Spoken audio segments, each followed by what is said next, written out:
Bookshelf. The Science of Getting Rich, written by Wallace D. Wattles, and originally published in 1910. This recording may contain antiquated language, expressions, and ideas. Preface: this book is pragmatical, not philosophical. Preface: a practical manual, not a treatise upon theories. It is intended for the men and women whose most pressing need is for money, who wish to get rich first and philosophize afterward. It is for those who have, so far, found neither the time, the means, nor the opportunity to go deeply into the study of metaphysics, but who want results and who are willing to take the conclusions of science as a basis for action, without going into all the processes by which those conclusions were reached. It is expected that the reader will take the fundamental statements upon faith, just as he would take statements concerning a law of electrical action if they were promulgated by a Marconi or an Edison, and taking the statements upon faith that he will prove their truth by acting upon them without fear or hesitation. Every man or woman who does this will certainly get rich, for the science herein applied is an exact science, and failure is impossible. For the benefit, however, of those who wish to investigate philosophical theories and so secure a logical basis for faith, I will here cite certain authorities. The monistic theory of the universe, the theory that one is all and that all is one, that one substance manifests itself as the seeming many elements of the material world, is of Hindu origin and has been gradually winning its way into the thought of the Western world for 200 years.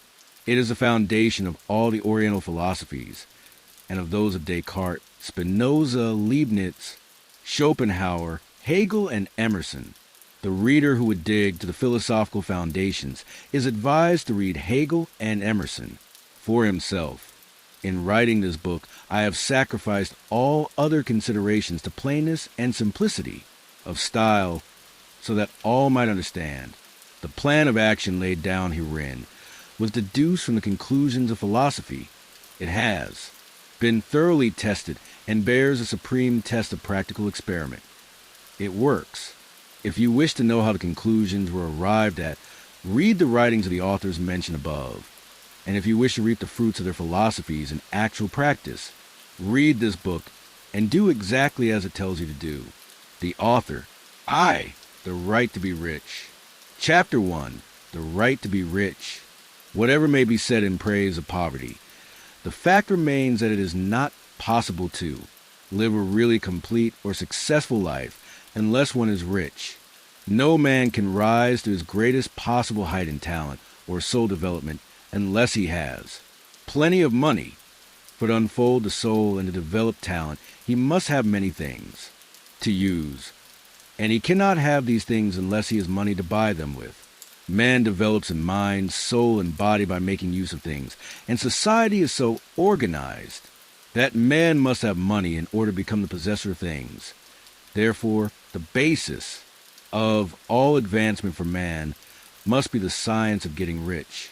The object of all life is development, and everything that lives has an inalienable right to all the development it is capable of attaining.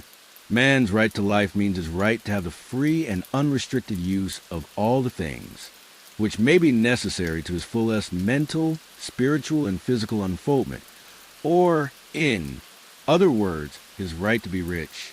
In this book, I shall not speak of riches in a figurative way. To be really rich does not mean to be satisfied or contented with a little. No man ought to be satisfied with a little if he is capable of using and enjoying more. The purpose of nature is the advancement and unfoldment of life, and every man should have all that can contribute to the power, elegance, beauty, and richness of life. To be content with less is sinful. The man who owns all he wants for the living of all the life he is capable of living is rich, and no man who has not plenty of money can have all he wants. Light has advanced so far and become so complex that even most ordinary man or woman requires a great amount of wealth in order to live in a manner that even approaches completeness. Every person naturally wants to become all that they are capable of becoming. This desire To realize innate possibilities is inherent in human nature. We cannot help wanting to be all that we can be. Success in life is becoming what you want to be. You can become what you want to be only by making use of things, and you can have the free use of things only as you become rich enough to buy them. To understand the science of getting rich is therefore the most essential of all knowledge. There is nothing wrong in wanting to get rich. The desire for riches is really the desire for a richer, fuller, and more abundant life. And that desire is praiseworthy.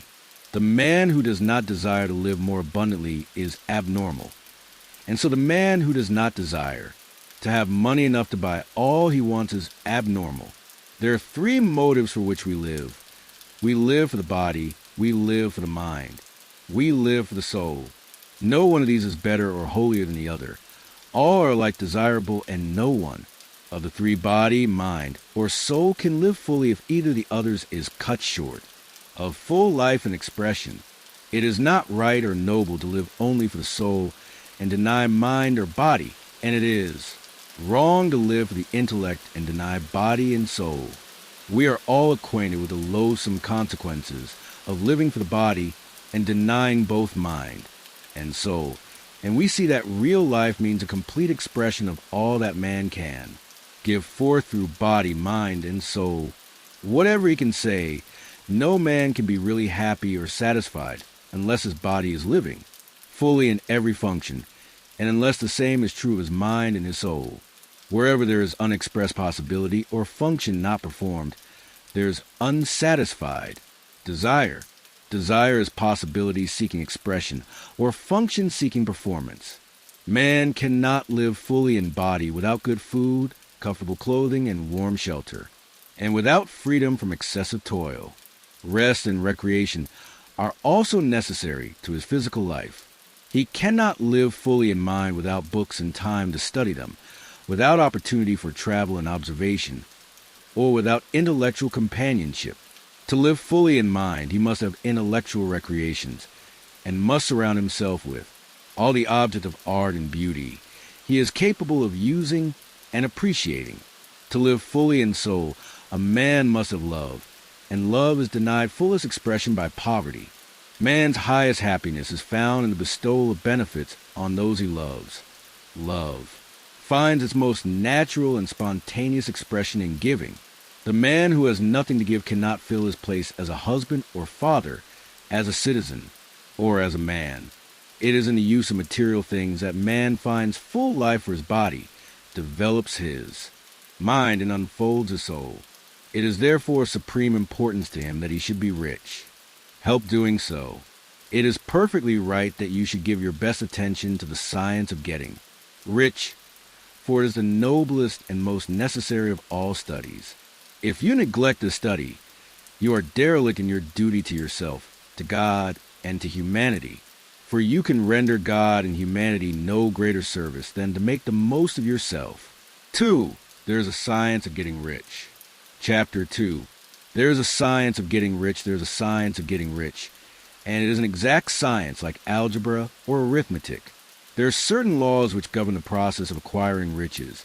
And once these laws are learned and obeyed by any man, he will get rich with mathematical certainty. The ownership of money and property comes as a result of doing things in a certain way.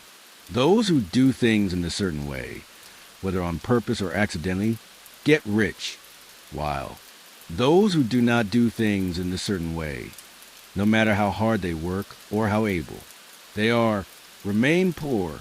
It is a natural law that like causes always produce like effects, and therefore any man or woman who learns to do things in this certain way will infallibly get rich. That the above statement is true is shown by the following facts. Getting rich is not a matter of environment, for if it were, all the people in certain neighborhoods would become wealthy.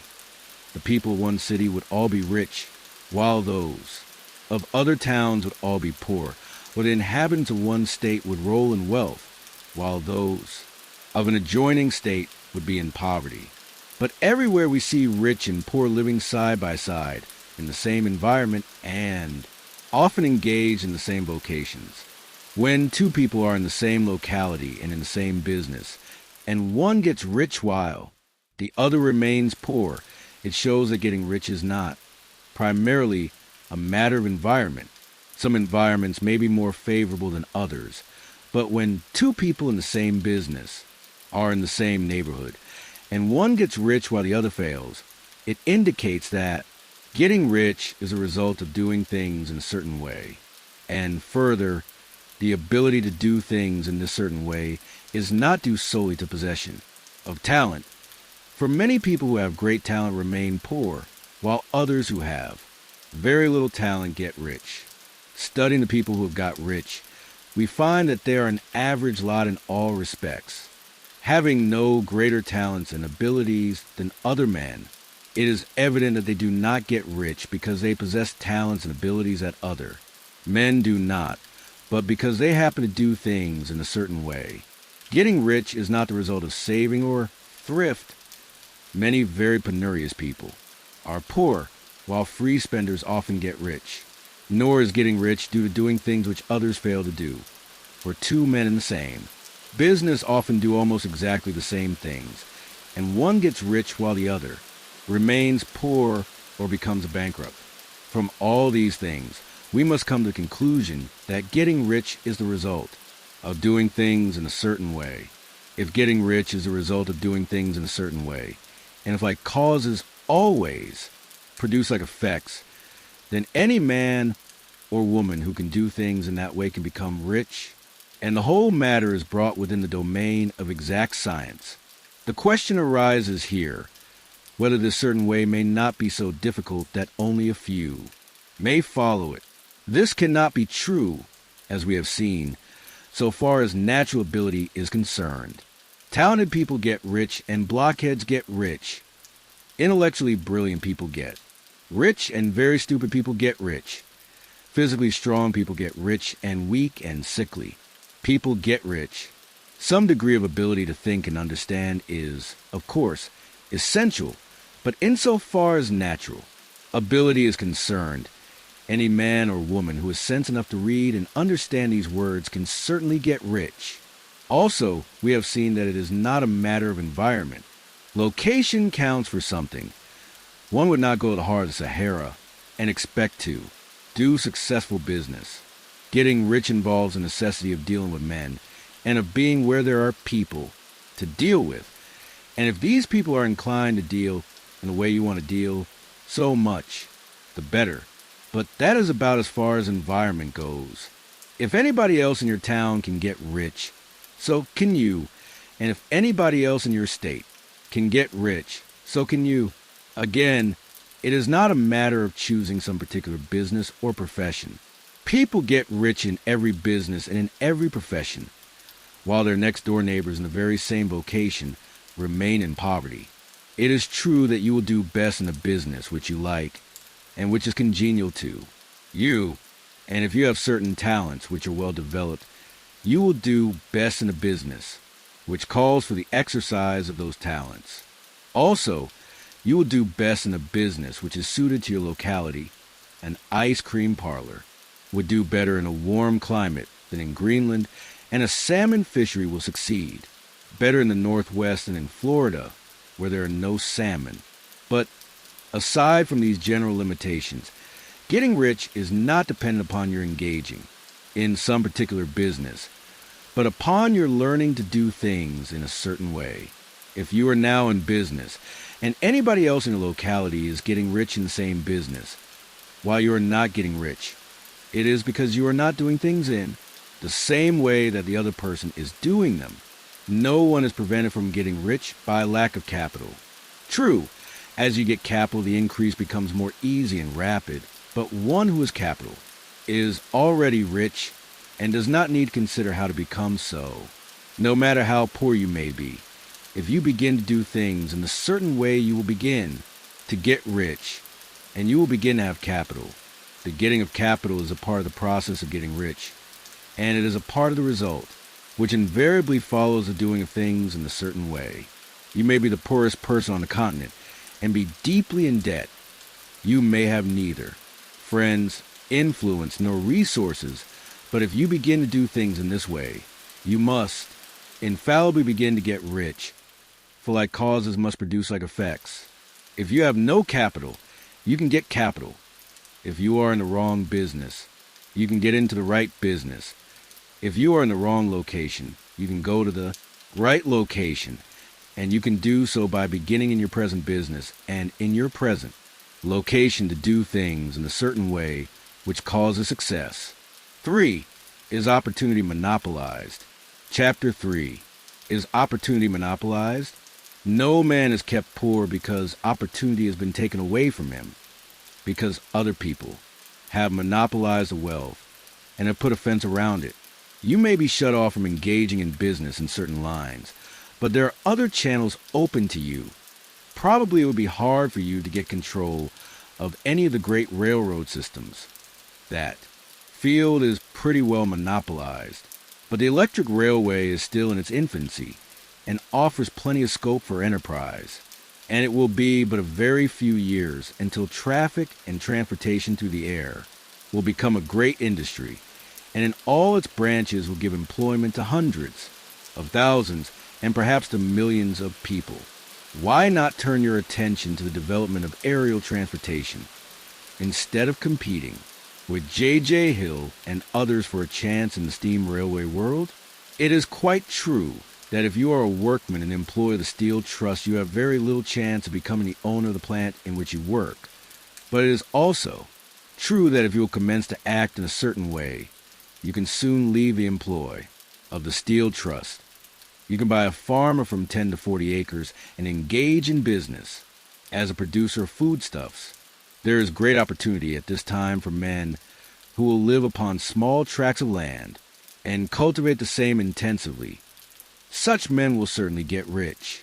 You may say that it is impossible for you to get the land, but I'm going to prove to you that it is not impossible, and that you can certainly get a farm if you will go to work in a certain way. At different periods, the tide of opportunity sets in different directions, according to the needs of the whole and the particular stage of social evolution which has been reached. At present, in America, it is setting toward agriculture and the allied industries and professions. Today, opportunity is open before the farmer in his line more than before the factory worker in his line. It is open before the businessman who supplies the farmer more than before the one who supplies the factory worker, and before a professional man who waits upon the farmer more than before the one who serves the working class. There is abundance of opportunity for the man who will go with the tide instead of trying to swim against it. So the factory workers, either as individuals or as a class, are not deprived of opportunity. The workers are not being kept down by their masters. They are not being ground by the trusts and combinations of capital. As a class, they are where they are because they do not do things in a certain way. If the workers of America chose to do so, they could follow the example of their brothers in Belgium and other countries, and establish great department stores and cooperative industries. They could elect men of their own class to office and pass laws favoring the development of such cooperative industries, and in a few years they could take peaceable possession of the industrial field. The working class may become the master class whenever they will begin to do things in a certain way. The law of wealth is the same for them as it is for all others. This they must learn, and they will remain where they are as long as they continue to do as they do. The individual worker, however, is not held down by the ignorance or the mental slothfulness of his class. He can follow the tide of opportunity to riches, and this book will tell him how. No one is kept in poverty by a shortness in the supply of riches. There is more than enough for all.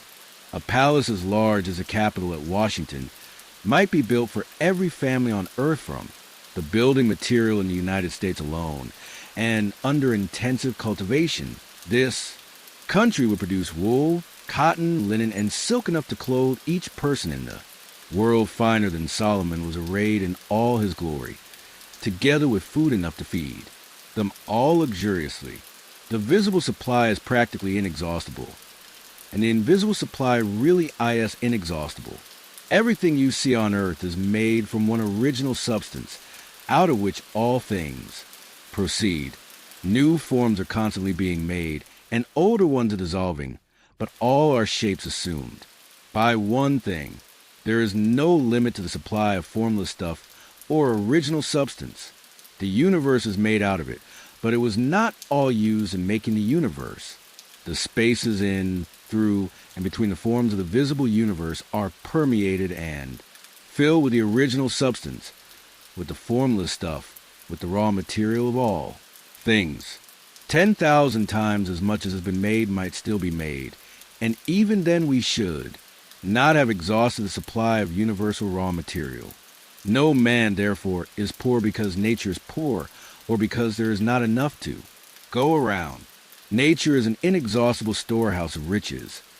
The supply will never run short. Original substance is alive with creative energy and is constantly producing more forms. When the supply of building material is exhausted, more will be produced. When the soil is exhausted, so that foodstuffs and materials for clothing will no longer grow upon it, it will be renewed, or more soil will be made. When all the gold and silver has been dug from the earth, if man is still in such a stage of social development that he needs gold and silver, more will produce from the formless. The formless stuff responds to the needs of man. It will not let him be without any good thing. This is true of man collectively. The race as a whole is always abundantly rich. And if individuals are poor, it is because they do not follow the certain way of doing things, which makes the individual man rich. The formless stuff is intelligent. It is stuff which thinks. It is alive and is always impelled toward more life. It is a natural and inherent impulse of life to seek to live more. It is the nature of intelligence to enlarge itself, and of consciousness to seek to extend its boundaries and find fuller expression. The universe of forms has been made by formless living substance, throwing itself into form in order to express itself more fully.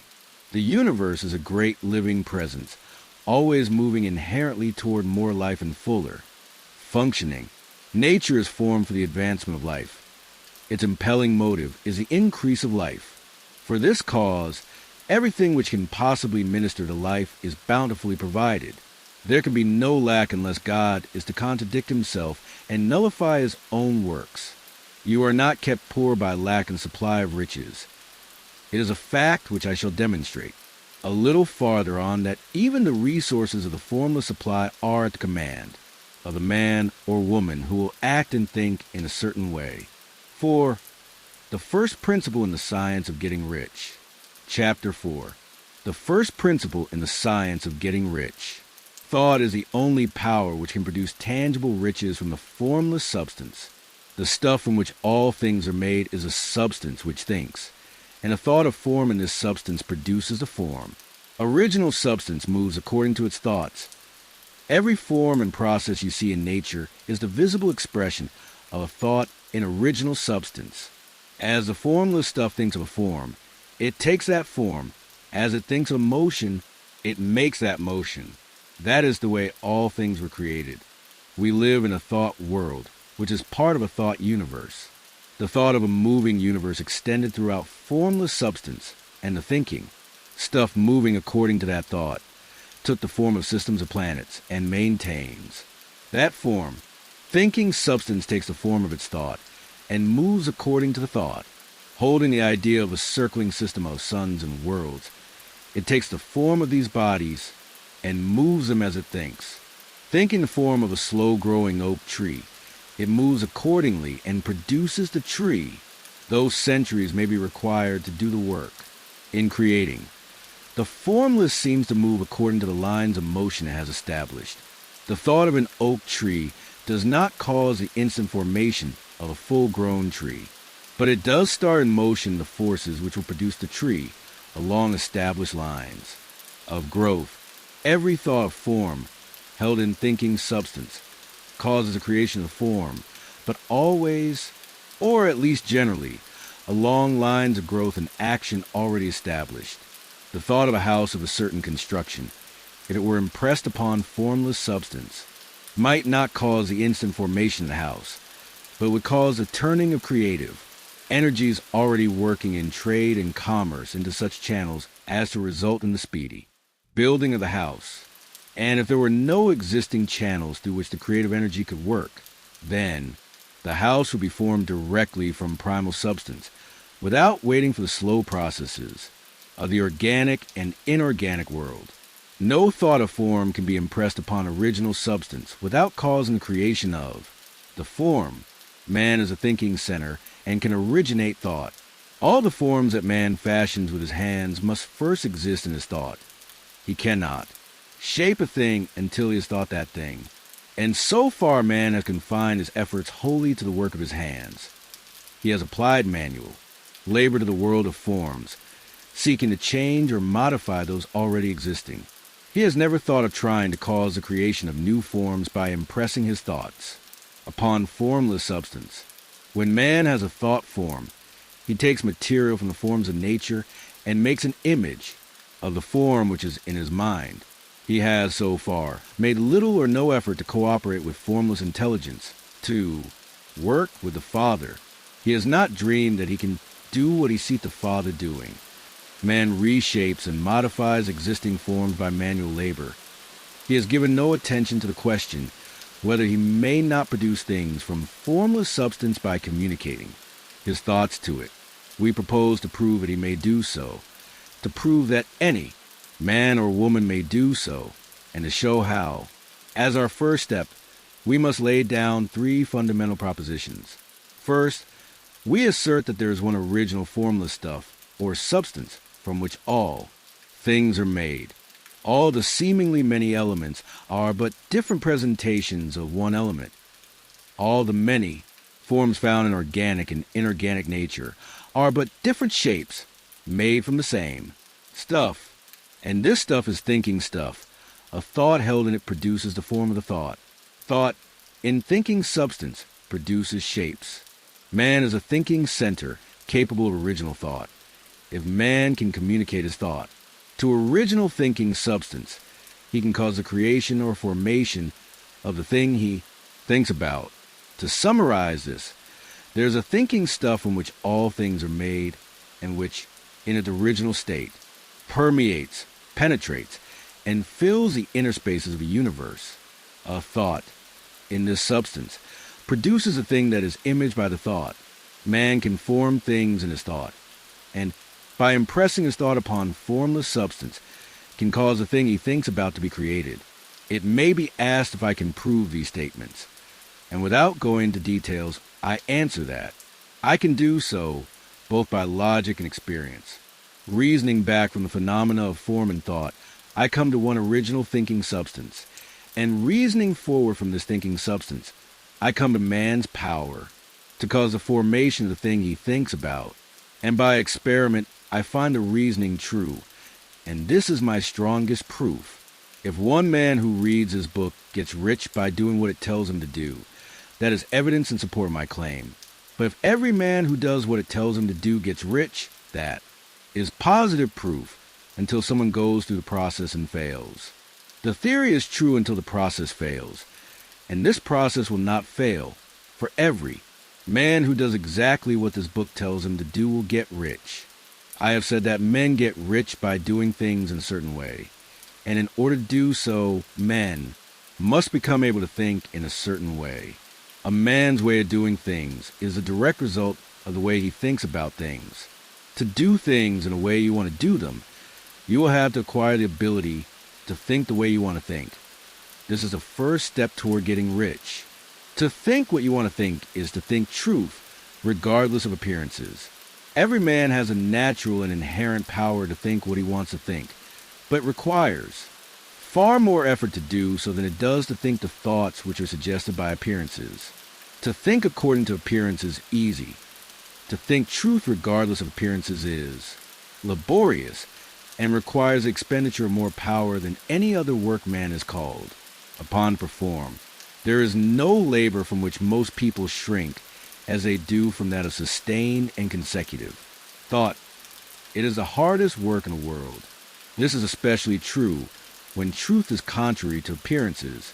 Every appearance in the visible world tends to produce a corresponding form in the mind which observes it. And this can only be prevented by holding the thought of the truth. To look upon the appearance of disease will produce the form of disease in your own mind and ultimately in your body, unless you hold the thought of the truth, which is that there is no disease. It is only an appearance, and the reality is health.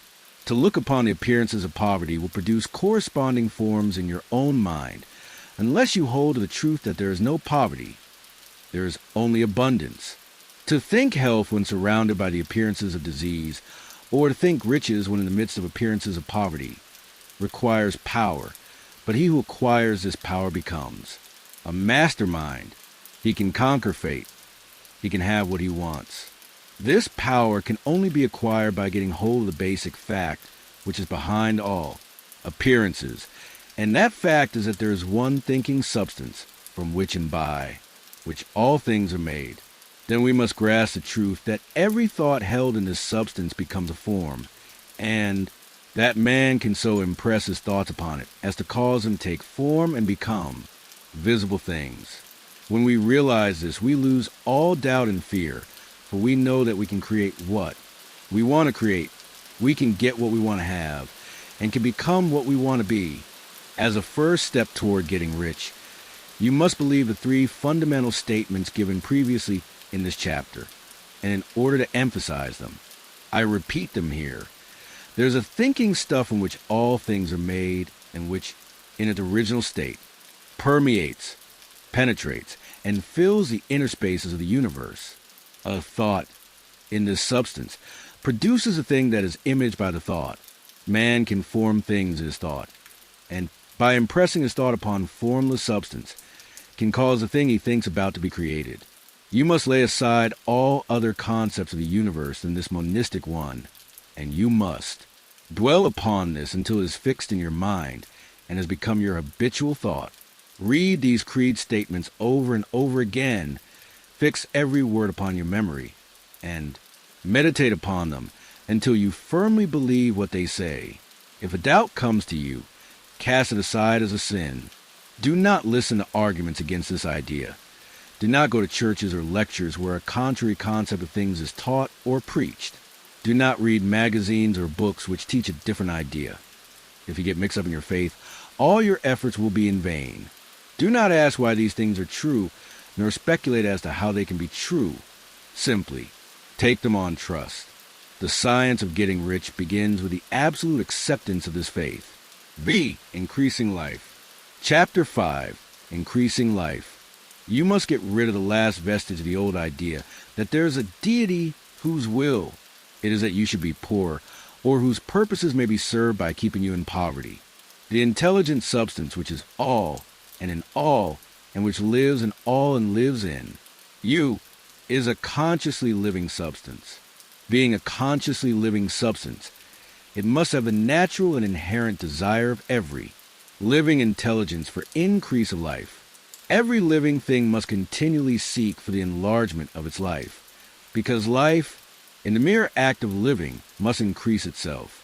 A seed, dropped into the ground, springs into activity, and in the act of living produces 100 more seeds. Life, by living, multiplies itself. It is forever becoming more. It must do so, if it continues to be at all. Intelligence is under the same necessity for continuous increase. Every thought we think makes it necessary for us to think another thought. Consciousness is continually expanding. Every fact we learn leads us to the learning of another fact. Knowledge is continually increasing. Every talent we cultivate brings to the mind the desire to cultivate another talent.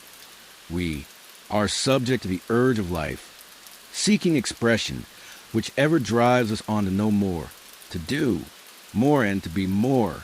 In order to know more, do more, and be more, we must have more. We must have things to use, for we learn and do and become only by using things. We must get rich so that we can live more. The desire for riches is simply the capacity for larger life seeking fulfillment. Every desire is the effort of an unexpressed possibility to come into action. It is power seeking to manifest which causes desire. That which makes you want more money is the same as that which makes the plant grow. It is life Seeking fuller expression, the one living substance must be subject to this inherent law of all life. It is permeated with the desire to live more. That is why it is under the necessity of creating things. The one substance desires to live more in you. Hence it wants you to have all the things you can use. It is a desire of God that you should get rich. He wants you to get rich because he can express himself better through you if you have plenty of things to use in giving him expression. He can live more in you if you have unlimited command of the means of life. The universe desires you to have everything you want to have. Nature is friendly to your plans. Everything is naturally for you. Make up your mind that this is true. It is essential, however, that your purpose should harmonize with the purpose that is. In all, you must want real life, not mere pleasure or sensual gratification. Life is a performance of function, and the individual really lives only when he performs. Every function, physical, mental, and spiritual, of which he is capable without excess in any. You do not want to get rich in order to live swinishly for the gratification of animal desires. That is not life. But the performance of every physical function is a part of life, and no one lives completely who denies the impulses of the body a normal and healthful expression. You do not want to get rich solely to enjoy mental pleasures, to get knowledge, to gratify ambition, to outshine others, to be famous. All these are a legitimate part of life. But the man who lives for the pleasures of the intellect alone will only have a partial life, and he will never be satisfied with his lot. You do not want to get rich solely for the good of others, to lose yourself for the salvation of mankind, to experience the joys of philanthropy and sacrifice. The joys of the soul are only a part of life, and they are no better or nobler than any other part. You want to get rich in order that you may eat, drink, and be merry when it is time to.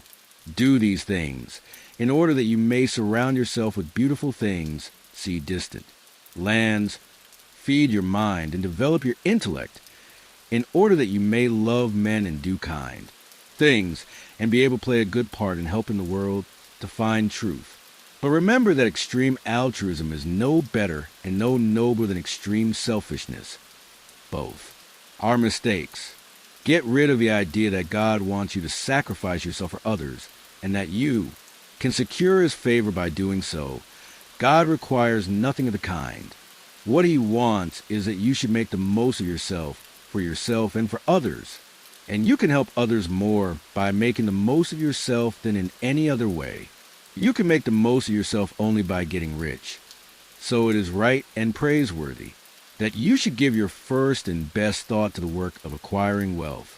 Remember, however, that the desire of substance is for all, and its movements must be for more life to all. It cannot be made to work for less life to any, because it is equally, in all, seeking riches in life.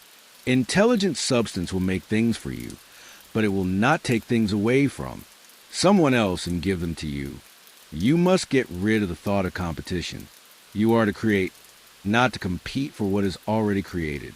You do not have to take anything away from anyone. You do not have to drive sharp bargains.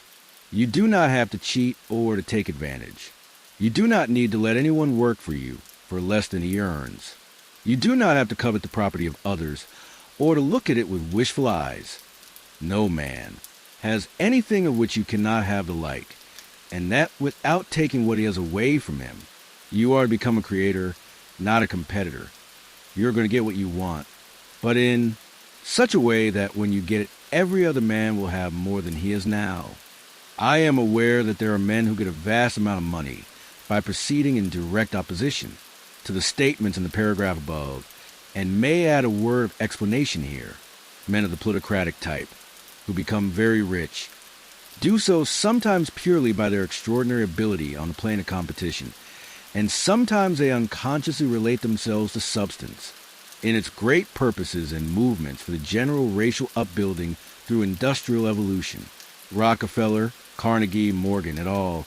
Have been the unconscious agents of the Supreme in the necessary work of systematizing and organizing productive industry, and in the end, their work will contribute immensely toward increased life for all.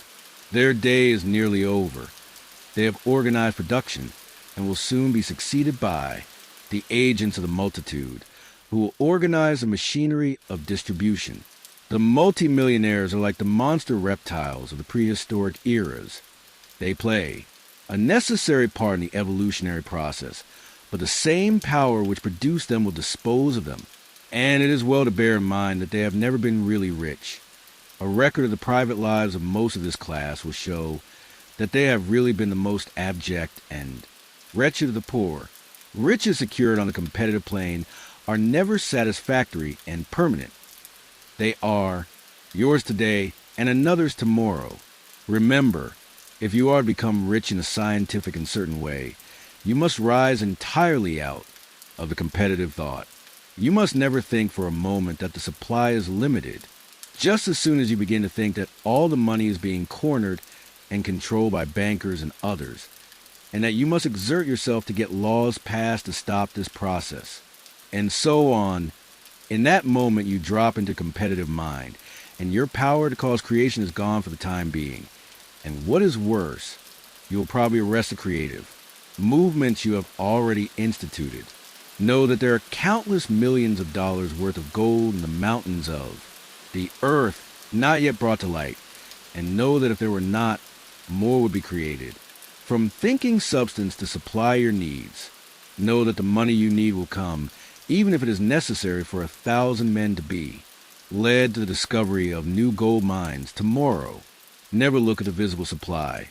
Look always at the limitless riches in formless substance, and know that they are coming to you as fast as you can receive and use them. Nobody, by cornering the visible supply, can prevent you from getting what is yours. So never allow yourself to think for an instant that all the best building spots will be taken before you get ready to build your house, unless you hurry. Never worry about the trusts and combines, and get anxious for fear they will soon come to own the whole earth. Never get afraid that you will lose what you want because some other person beats you to it. That cannot possibly happen. You are not seeking anything that is possessed by anybody else. You are causing what you want to be created from formless substance, and the supply is without limits. Stick to the formulated statement. There is a thinking stuff from which all things are made, and which, in its original state, permeates, penetrates, and fills the inner spaces of the universe. A thought in this substance produces a thing that is imaged by the thought. Man can form things in his thought, and by impressing his thought upon formless substance, can cause the thing he thinks about to be created. Chapter 6. 6. How riches come to you. How riches come to you. When I say that you do not have to drive sharp bargains, I do not mean that you do not have to drive any bargains at all, or that you are above the necessity for having any dealings with your fellow man. I mean that you will not need to deal with them unfairly. You do not have to get something for nothing, but can give to every man more than you take from him. You cannot give every man more in cash market value than you take from him, but you can give him more in use value than the cash value of the thing you take from him. The paper, ink, and other material in this book may not be worth the money you pay for it, but if the ideas suggested by it bring you thousands of dollars, you have not been wronged by those who sold it to you. They have given you a great use value for a small cash value. Let us suppose that I own a picture by one of the great artists which, in any civilized community, is worth thousands of dollars. I take it to Baffin Bay and by salesmanship induce an Eskimo to give a bundle of furs worth $500 for it. I have really wronged him, for he has no use of the picture. It has no use value to him. It will not add to his life. But suppose I give him a gun worth $50 for his furs. Then he has made a good bargain. He has use of the gun. It will get him many more furs and much food. It will add to his life in every way. It will make him rich. When you rise from the competitive to the creative plane, you can scan your business. Transactions vary strictly, and if you are selling any man anything which does not add more to his life than the thing he gives you in exchange, you can afford to stop it. You do not have to beat anybody in business.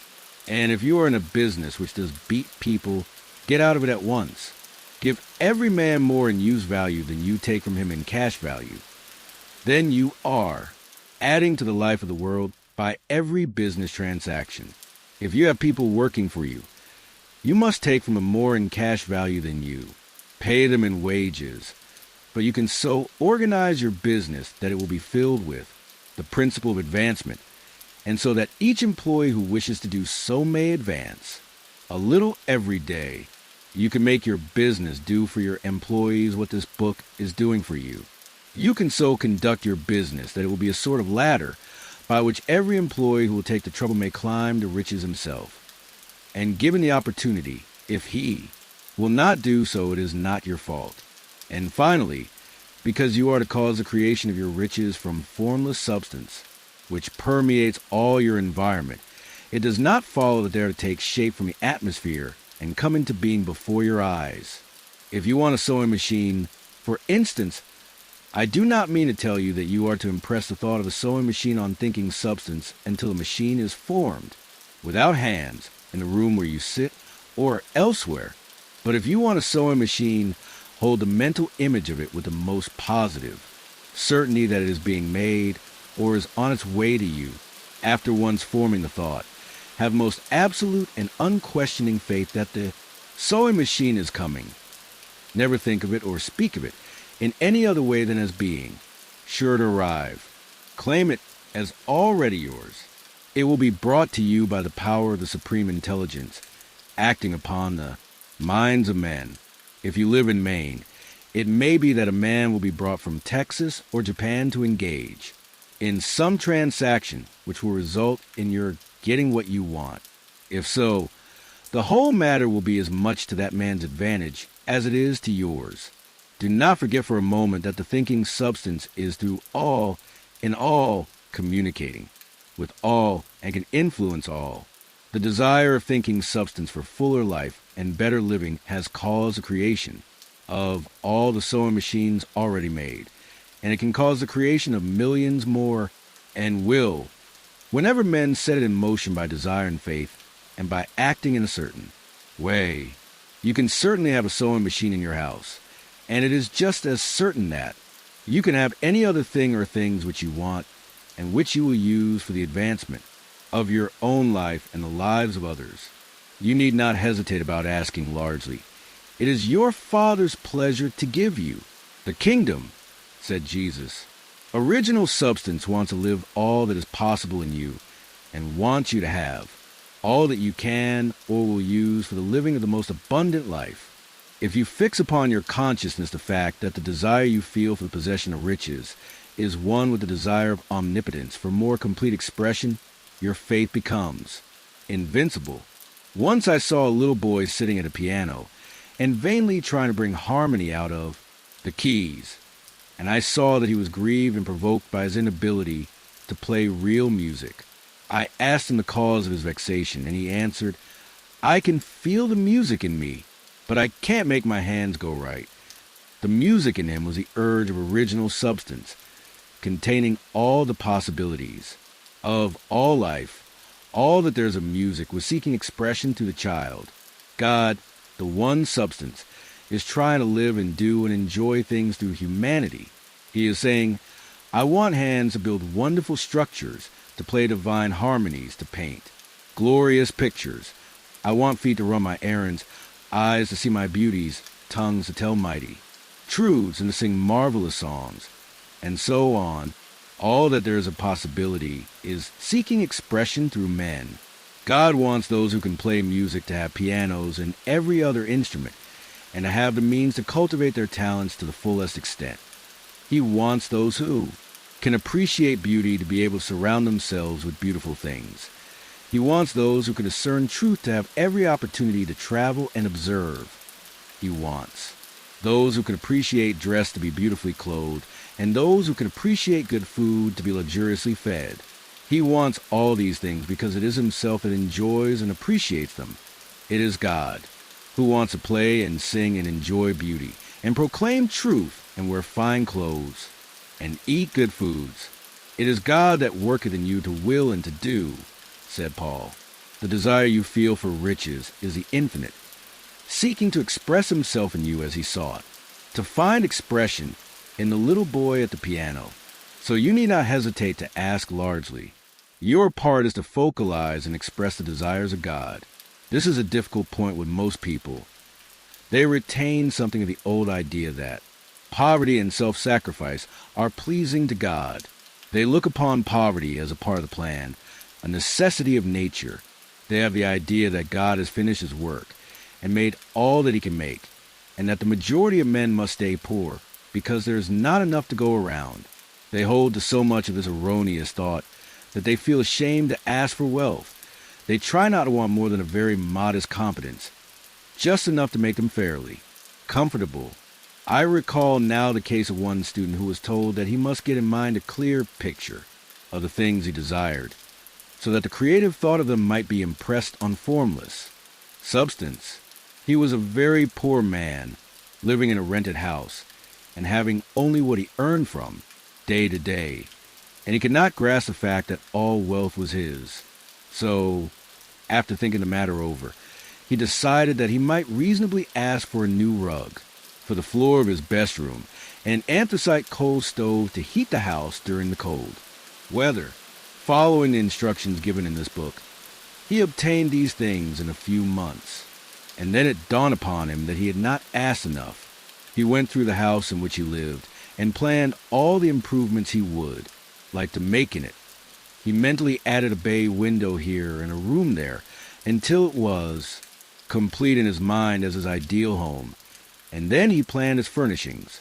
Holding the whole picture in his mind, he began living in a certain way and moving toward what he wanted.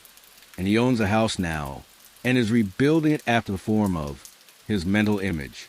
And now, with still larger faith, he is going on to get greater things. It has been unto him according to his faith, and it is so with you and with all of us. 7. Gratitude. Chapter 7. Gratitude. The illustrations given in the last chapter will have conveyed to the reader the fact that the first step toward getting rich is to convey the idea of your wants to the formless substance. This is true, and you will see that in order to do so it becomes necessary to relate yourself to the formless intelligence in a harmonious way. To secure this harmonious relation is a matter of such primary and vital importance that I shall give some space to its discussion here, and give you instructions which, if you will follow them, will be certain to bring you into perfect unity of mind with God. The whole process of mental adjustment and atonement can be summed up in one word: gratitude. First, you believe that there is one intelligent substance from which all things proceed. Second, you believe that this substance gives you everything you desire. And third, you relate yourself to it by a feeling of deep and profound gratitude. Many people who order their lives rightly in all other ways are kept in poverty by their lack of gratitude. Having received one gift from God, they cut the wires which connect them with him by failing to make acknowledgement. It is easy to understand that the nearer we live to the source of wealth, the more wealth we shall receive. And it is easy also to understand that the soul that is always grateful lives in closer touch with God than the one which never looks to him in thankful acknowledgement. The more gratefully we fix our minds on the Supreme, when good things come to us, the more good things we will receive, and the more rapidly they will come.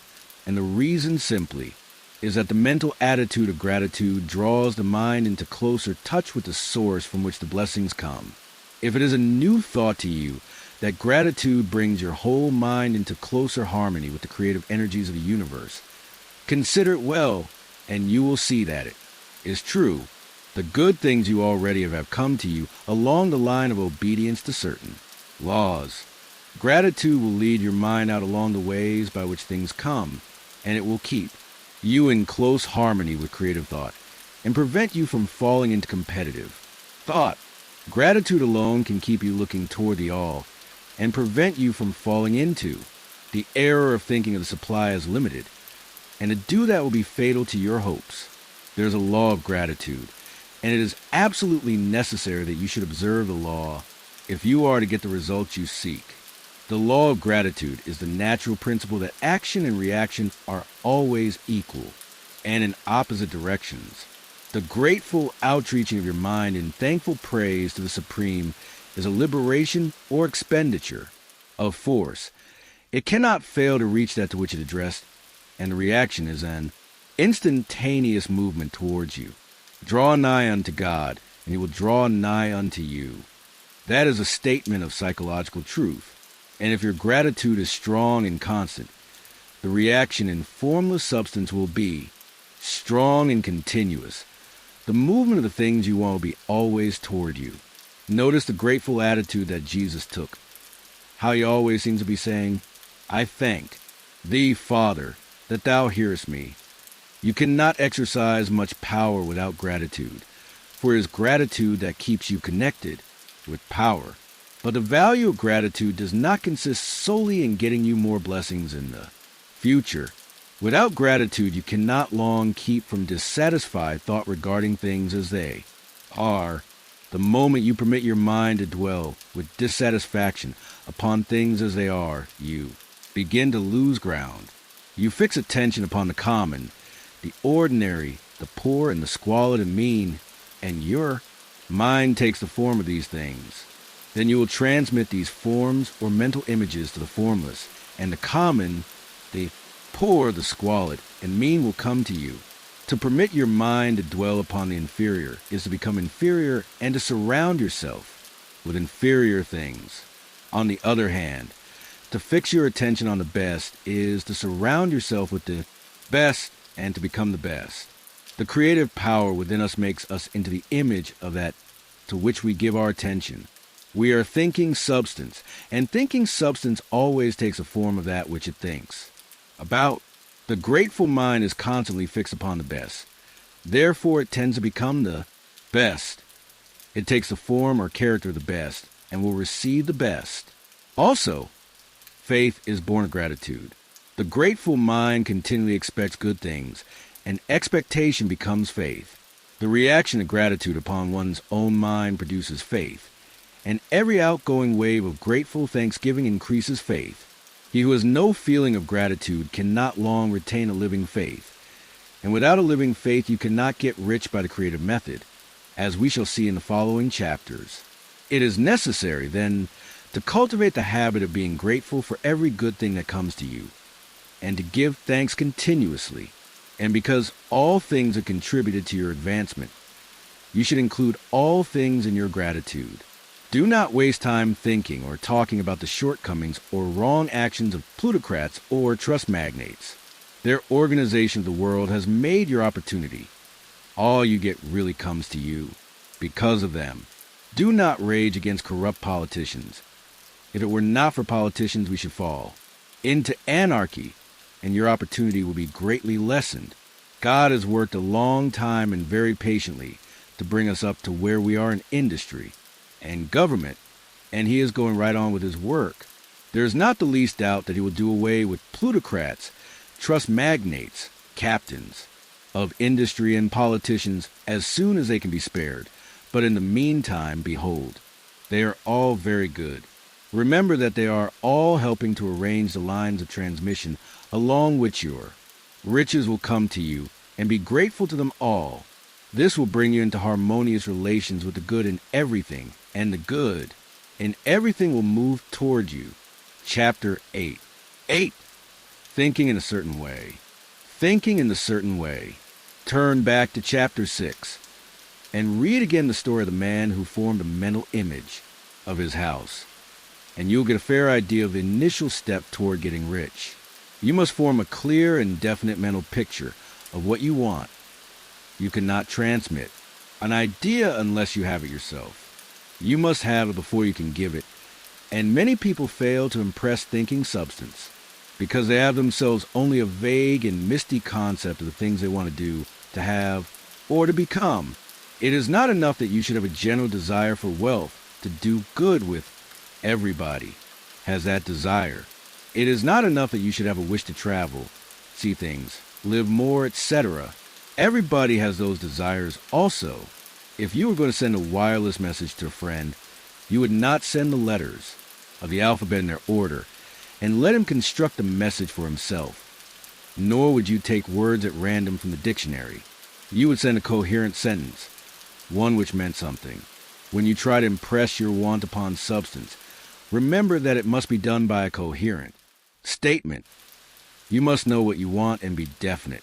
You can never get rich or start the creative power into action by sending out unformed longings and vague desires.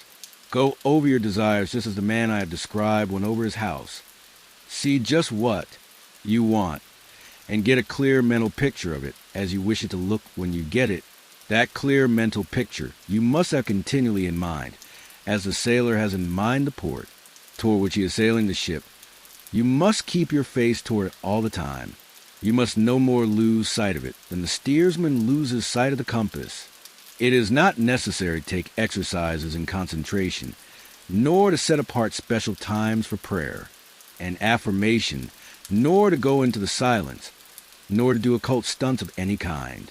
These things are well enough, but all you need is to know what you want, and to want it badly enough so that it will stay in your thoughts.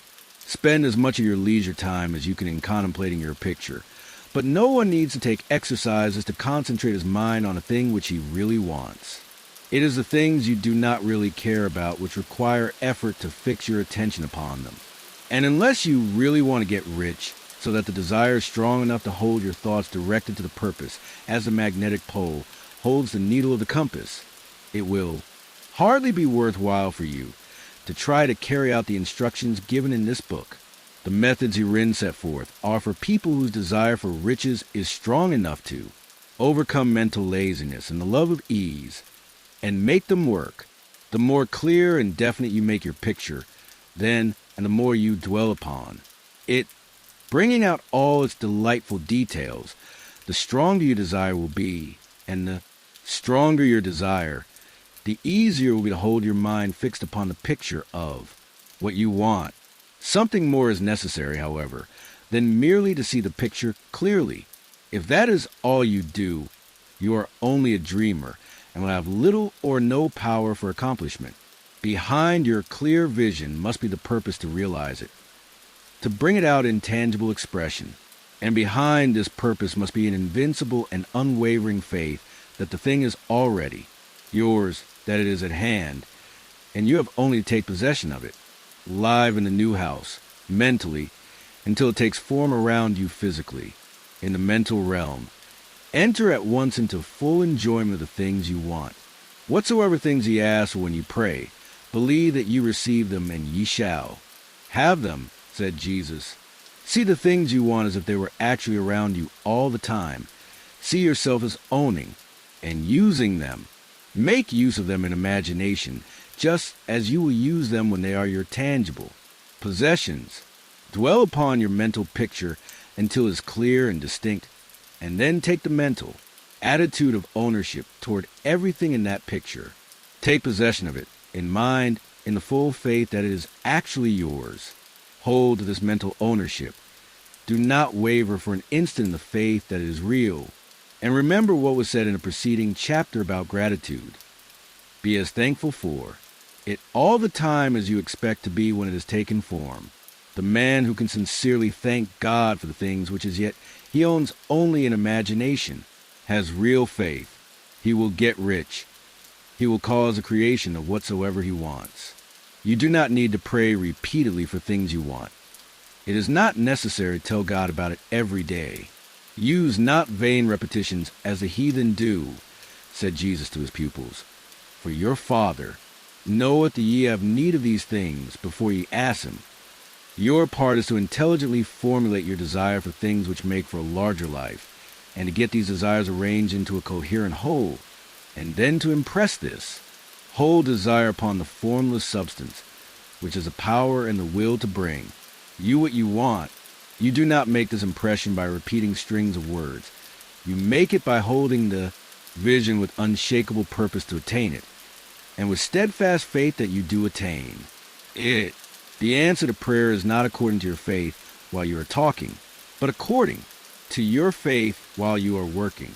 You cannot impress the mind of God by having a special Sabbath day set apart to tell him what you want, and then forgetting him during the rest of the week. You cannot impress him by having special hours to go into your closet and pray. If you then dismiss the matter from your mind until the hour of prayer comes again, oral prayer is well enough and has its effect, especially upon yourself, in clarifying your vision and strengthening your faith. But it is not your oral petitions which get you what you want. In order to get rich, you do not need a sweet hour of prayer. You need to pray without ceasing. And by prayer, I mean holding steadily to your vision, with the purpose to cause its creation into solid form, and the faith that you are doing so, believe that you receive them. The whole matter turns on receiving. Once you have clearly formed your vision, when you have formed it, it is well to make an oral statement, addressing the Supreme, in reverent prayer. And from that moment you must, in mind, receive what you ask for, live in a new house, with the fine clothes, ride in the automobile, go on a journey, and confidently plan for greater journeys. Think and speak of all the things you have asked for in terms of actual present ownership. Imagine an environment and a financial condition exactly as you want them, and live all the time in that imaginary environment and financial condition. Mind, however, that you do not do this as a mere dreamer and castle builder. Hold to the faith that the imaginary is being realized, and to the purpose to realize it. Remember that it is faith and purpose in the use of the imagination which make the difference between the scientist and the dreamer. And having learned this fact, it is here that you must learn the proper use of the will. 9. How to use the will. Chapter 9. How to use the will. To set about getting rich in a scientific way, you do not try to apply your willpower to anything outside of yourself. You have no right to do so. Anyway, it is wrong to apply your will to other men and women in order to get them to do what you wish done. It is as flagrantly wrong to coerce people by mental power as it is to coerce them by physical power. If compelling people by physical force to do things for you reduces them to slavery, compelling them by mental means accomplishes exactly the same thing. The only difference is in methods. If taking things from people by physical force is robbery, them taking things by mental force is robbery also. There is no difference in principle. You have no right to use your power upon another person, even for his own good. For you do not know what is for his good. The science of getting rich does not require you to apply power or force to any other person, in any way whatsoever. There is not the slightest necessity for doing so. Indeed, any attempt to use your will upon others will only tend to defeat your purpose. You do not need to apply your will to things in order to compel them to come to you.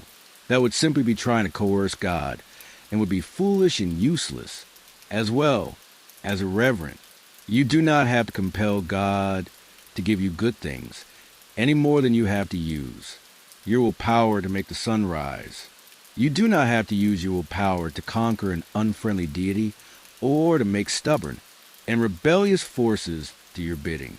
Substance is friendly to you, and is more anxious to give you what you want than you are to get it. To get rich, you need only to use your willpower upon yourself. When you know what to think and do, then you must use your will to compel yourself to think and do the right things. That is a legitimate use of the will in getting what you want. To use it in holding yourself to the right course. Use your will to keep yourself thinking and acting in a certain way. Do not try to project your will or your thoughts or your mind out into space to act on things or people. Keep your mind at home. It can accomplish more there than elsewhere.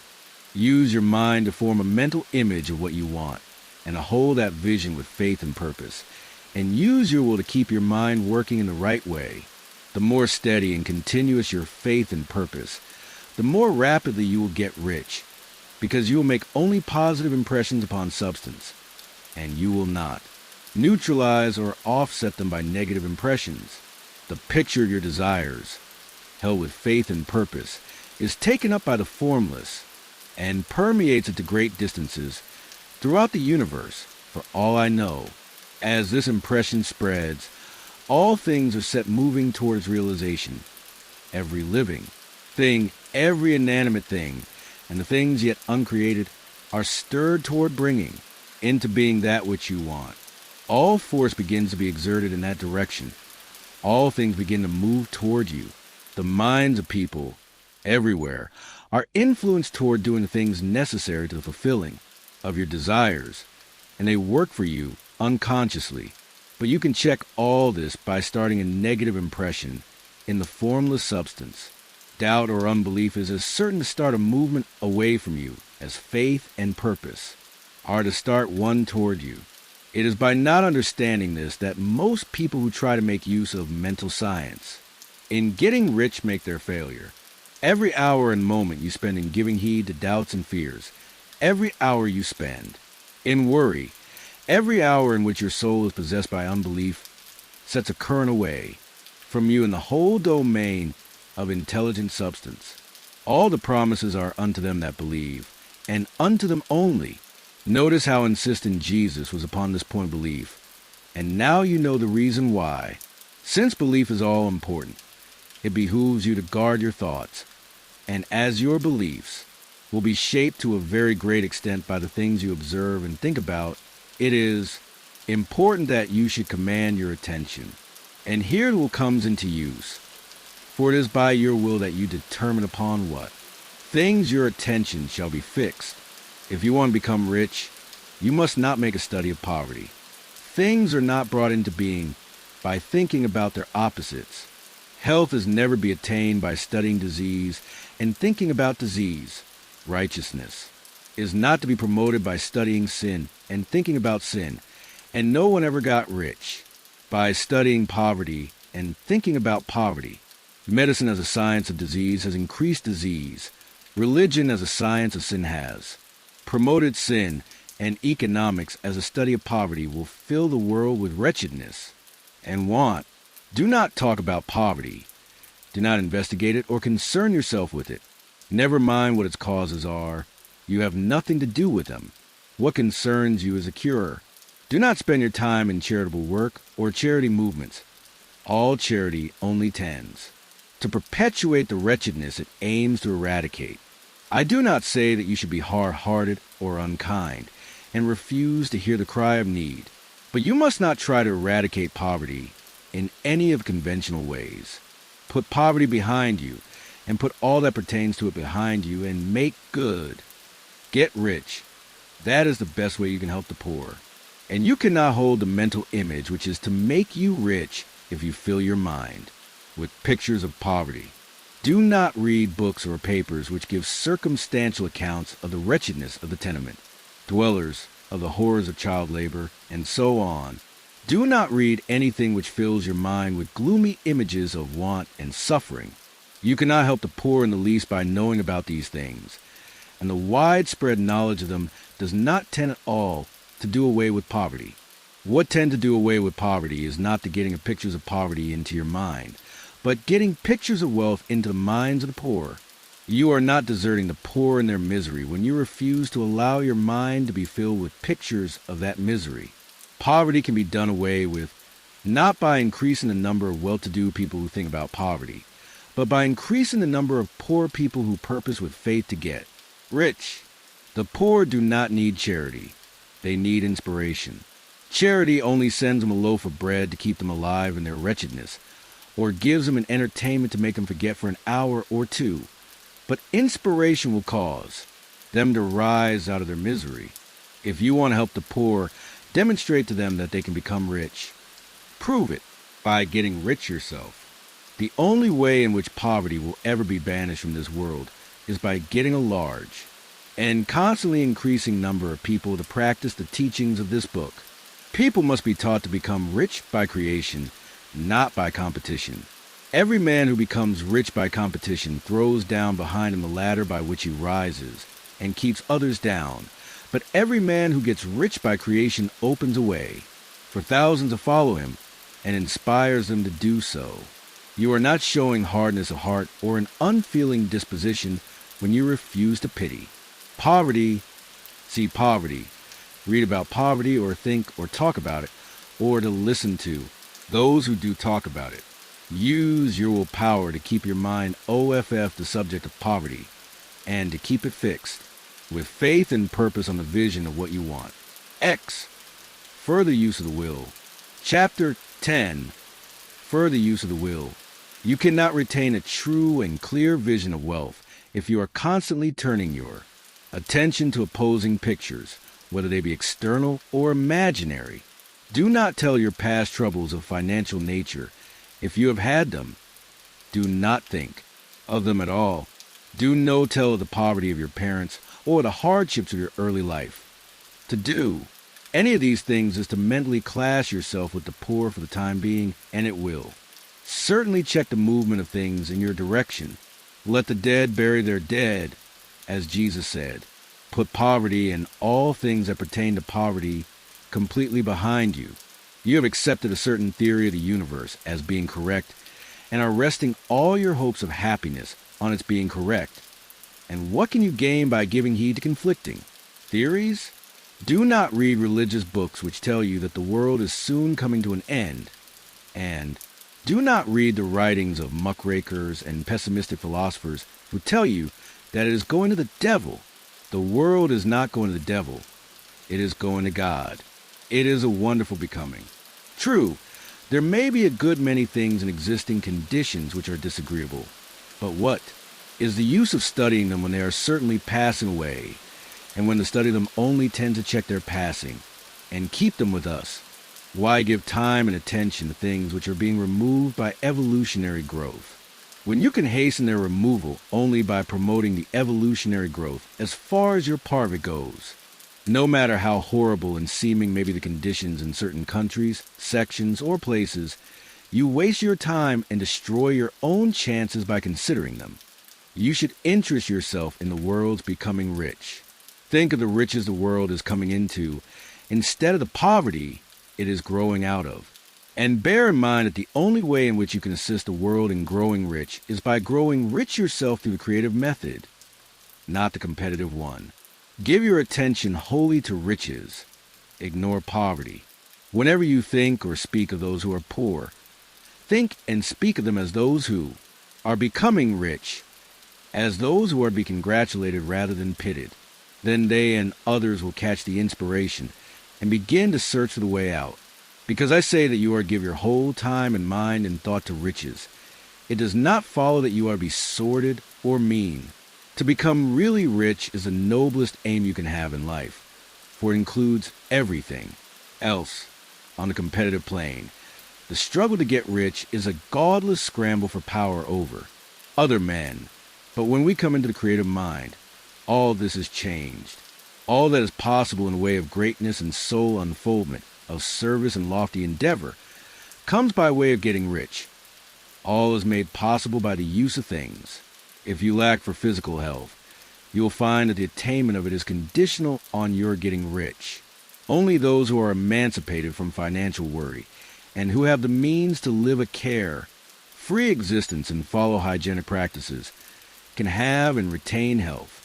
Moral and spiritual greatness is possible only to those who are above the competitive battle for existence, and only those who are becoming rich on a plane of creative thought are free from the degrading influences of competition.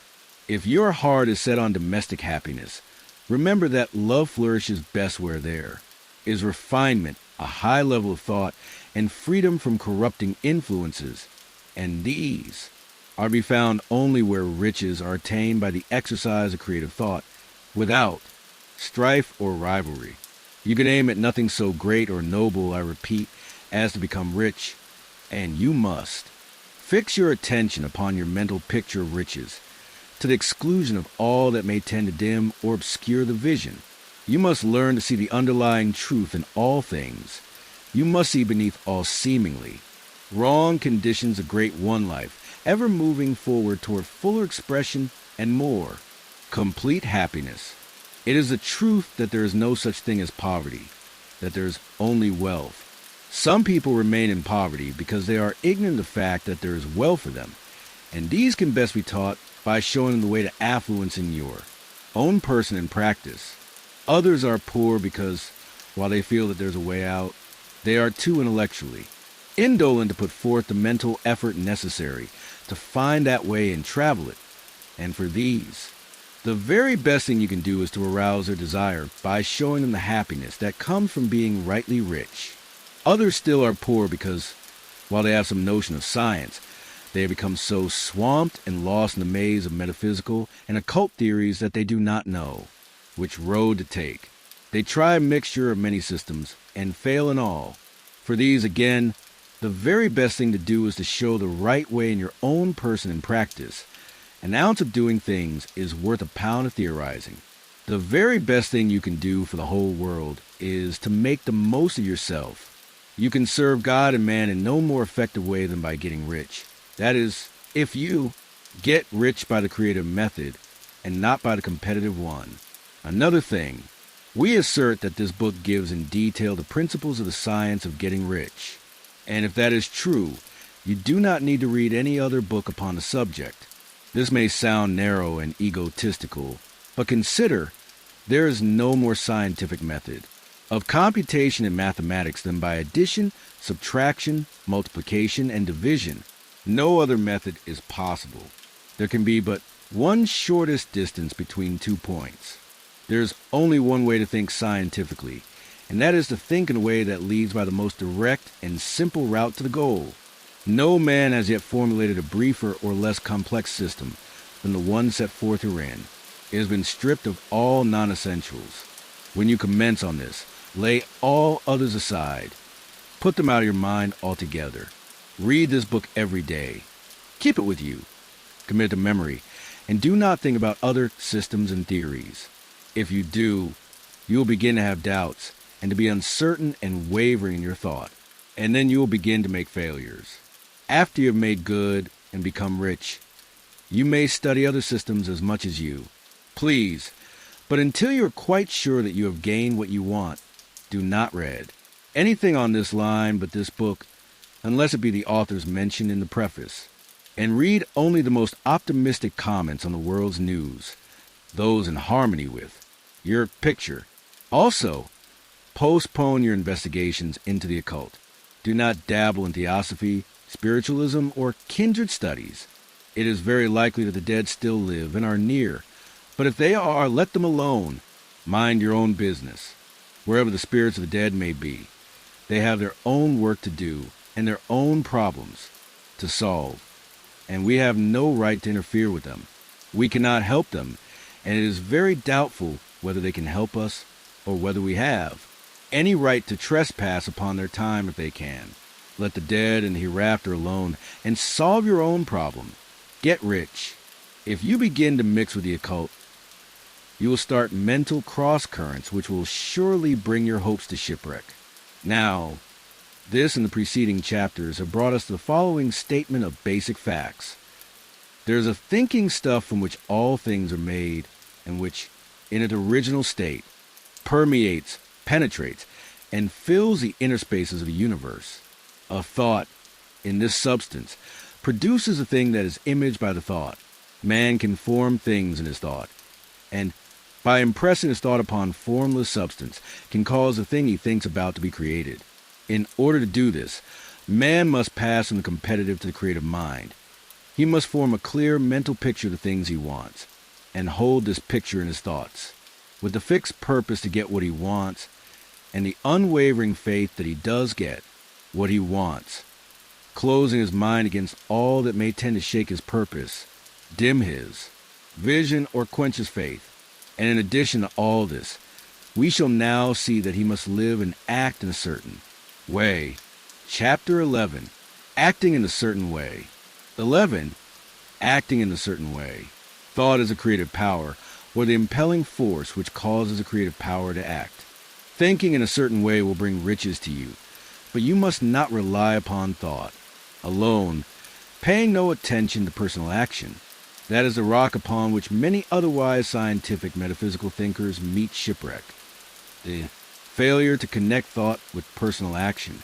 We have not yet reached the stage of development, even supposing such a stage possible, in which man can create directly from formless substance without nature's processes or the work of human hands. Man must not only think, but his personal action must supplement his thought.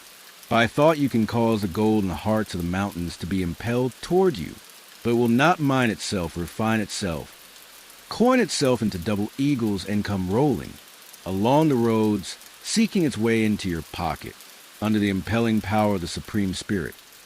Men's affairs will be so ordered that one will be led to mine the gold for you. Other men's business transactions will be so directed that the gold will be brought toward you, and you must so arrange your own business affairs that you may be able to receive it when it comes to you.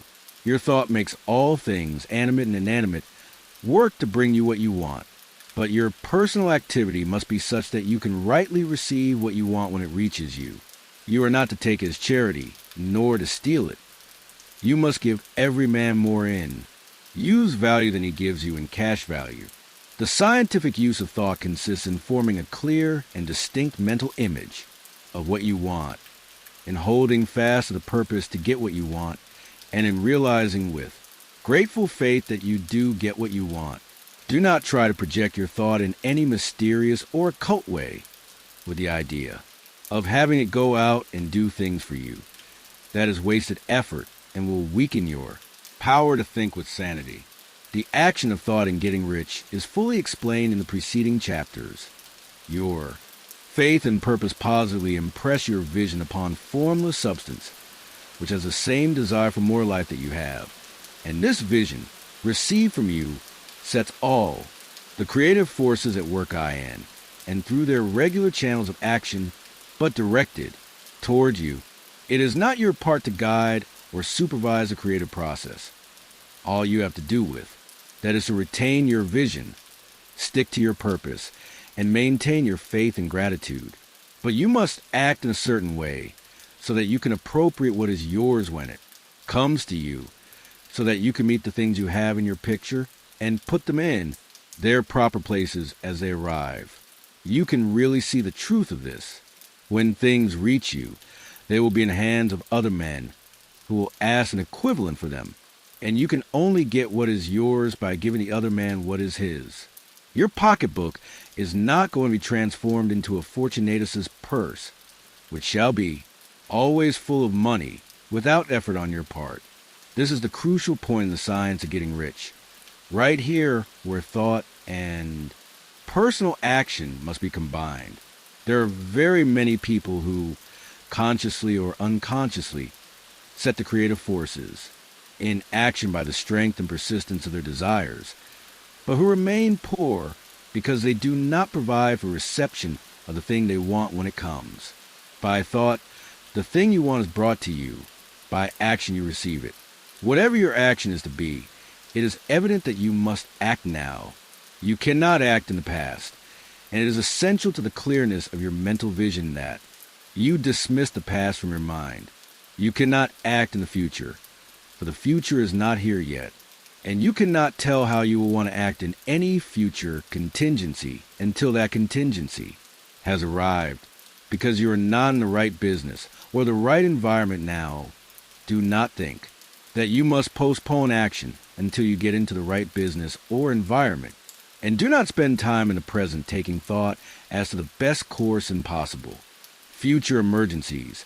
Have faith in your ability to meet any emergency when it arrives. If you act in the present with your mind on the future, your present action will be with a divided mind and will not be effective. Put your whole mind into present action. Do not give your creative impulse to original substance, and then sit down and wait for results. If you do, you will never get them. Act now. There is never any time but now, and there never will be any time but now. If you are ever begin to make ready for the reception of what you want, you must begin now, and your action, whatever it is, must most likely be in your present business or employment, and must be upon the persons and things in your present environment. You cannot act where you are not. You cannot act where you have been, and you cannot act where you're going to be. You can act only where you are. Do not bother as to whether yesterday's work was well done or ill done. Do today's work well. Do not try to do tomorrow's work now. There will be plenty of time to do that when you get to it. Do not try, by occult or mystical means, to act on people or things that are out of your reach. Do not wait for a change of environment before you act. Get a change of environment by action. You can so act upon the environment in which you are now as to cause yourself to be transferred to a better environment. Hold with faith and purpose the vision of yourself in the better environment, but act upon your present environment with all your heart and with all your strength and with all your mind. Do not spend any time and day dreaming or castle building. Hold to the one vision of what you want and act now. Do not cast about seeking some new thing to do or some strange, unusual, or remarkable action performed as a first step toward getting rich. It is probable that your actions, at least for some time to come, will be those you have been performing for some time past. But you are to begin now to perform these actions in the certain way which will surely make you rich. If you are engaged in some business and feel that it is not the right one for you, do not. Wait until you get into the right business before you begin to act. Do not feel discouraged or sit down and lament because you are misplaced. No man was ever so misplaced but that he could not find the right place, and no man ever became so involved in the wrong business but that he could get into the right business. Hold the vision of yourself in the right business with the purpose to get into it and the faith that you will get into it and are getting into it. But act in your present business. Use your present business as the means of getting a better one, and use your present environment as the means of getting into a better one. Your vision of the right business, if held with faith and purpose, will cause the Supreme to move the right business toward you, and your action, if performed in a certain way, will cause you to move toward the business. If you are an employee or wage earner and feel that you must change places in order to get what you want, do not project your thought into space and rely upon it to get you another job. It will probably fail to do so. Hold the vision of yourself in the job you want while you act with faith and purpose on the job you have, and you will certainly get the job you want. Your vision and faith will set the creative force in motion to bring it towards you, and your action will cause the forces in your own environment to move you toward the place you want. In closing this chapter, we will add another statement to our syllabus. There's a thinking stuff in which all things are made, and which, in its original state, permeates, penetrates, and fills the inner spaces of the universe. A thought, in this substance, produces a thing that is imaged by the thought. Man can form things in his thought, and by impressing his thought upon formless substance, can cause the thing he thinks about to be created. In order to do this, man must pass from the competitive to the creative mind. He must form a clear mental picture of the things he wants, and hold this picture in his thoughts, with the fixed purpose to get what he wants, and the unwavering faith that he does get what he wants. Close his mind to all that may tend to shake his purpose, dim his vision, or quench his faith, that he may receive what he wants when it comes.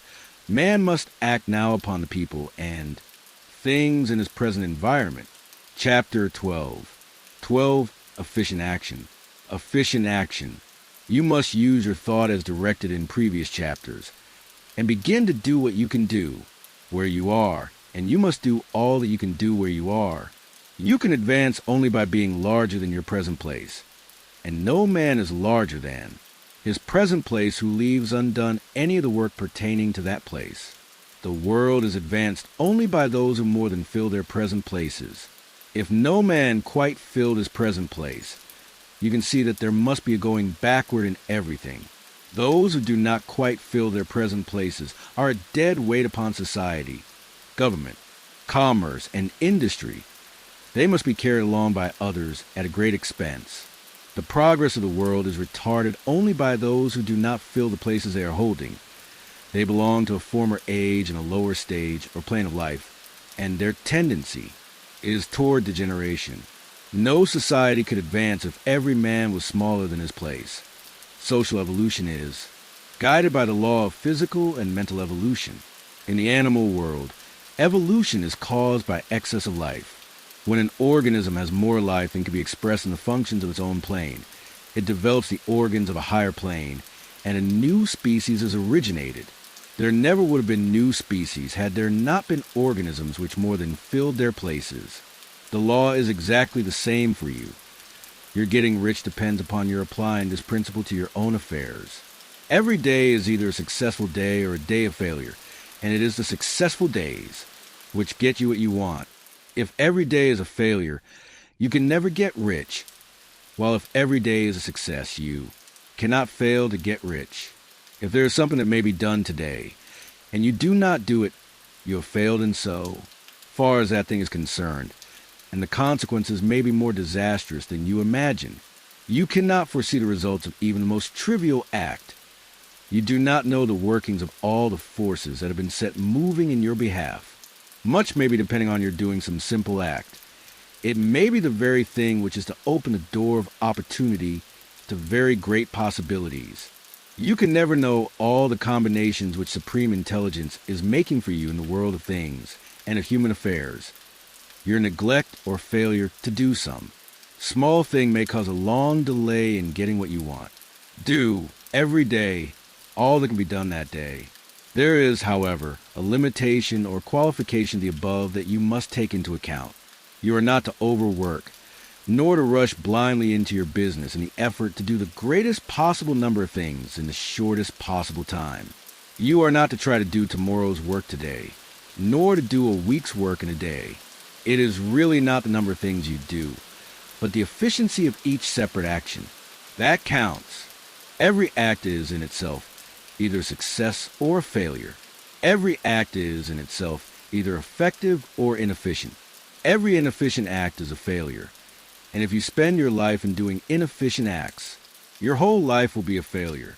The more things you do, the worse for you, if all your acts are inefficient ones. On the other hand, every efficient act is a success in itself. And if every act of your life is an efficient one, your whole life must be a success. The cause of failure is doing too many things in an inefficient manner, and not doing enough things in an efficient manner.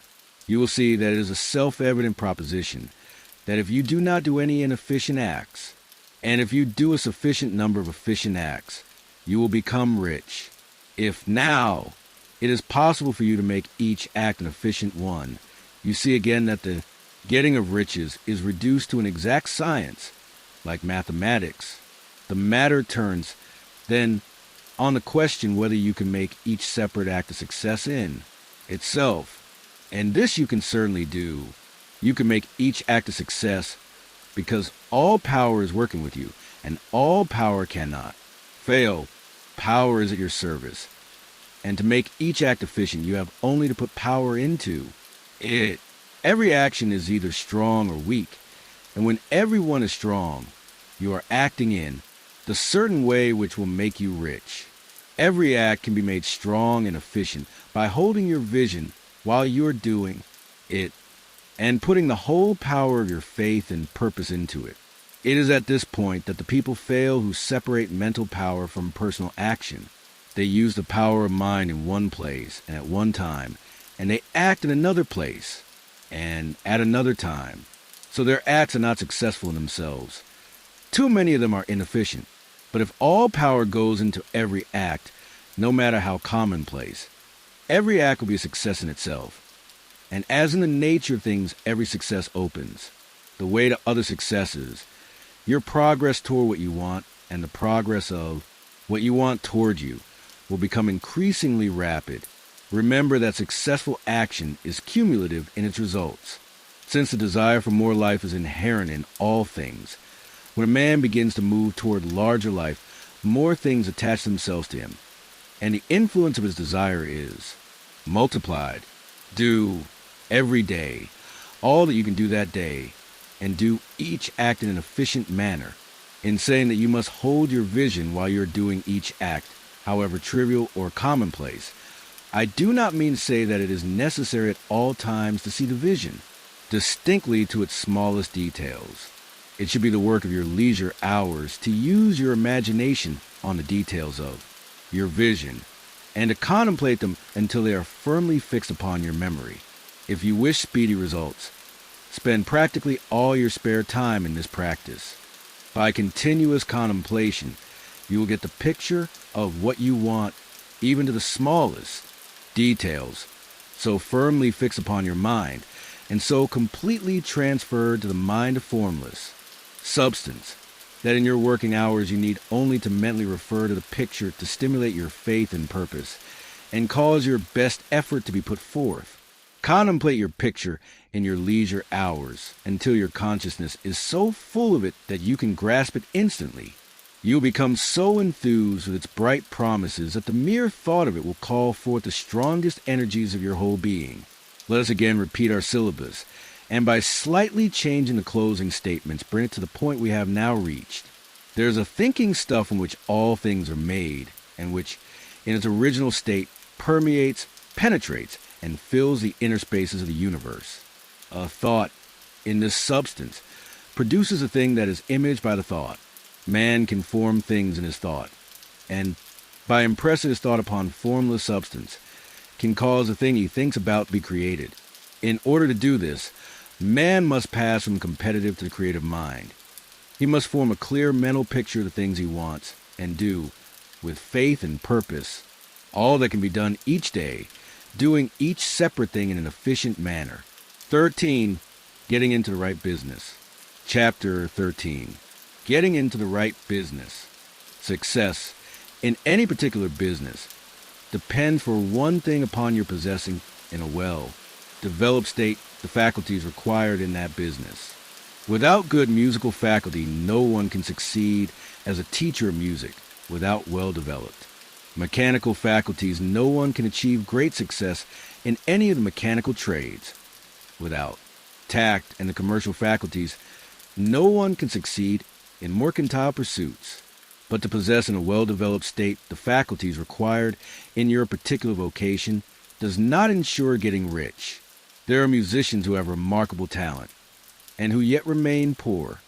There are blacksmiths, carpenters, and so on who have excellent mechanical ability, but who do not get rich, and there are merchants with good faculties for dealing with men who nevertheless fail. The different faculties are tools. It is essential to have good tools, but it is also essential that the tools should be used in the right way. One man can take a sharp saw, a square, a good plane, and so on, and build a handsome article of furniture.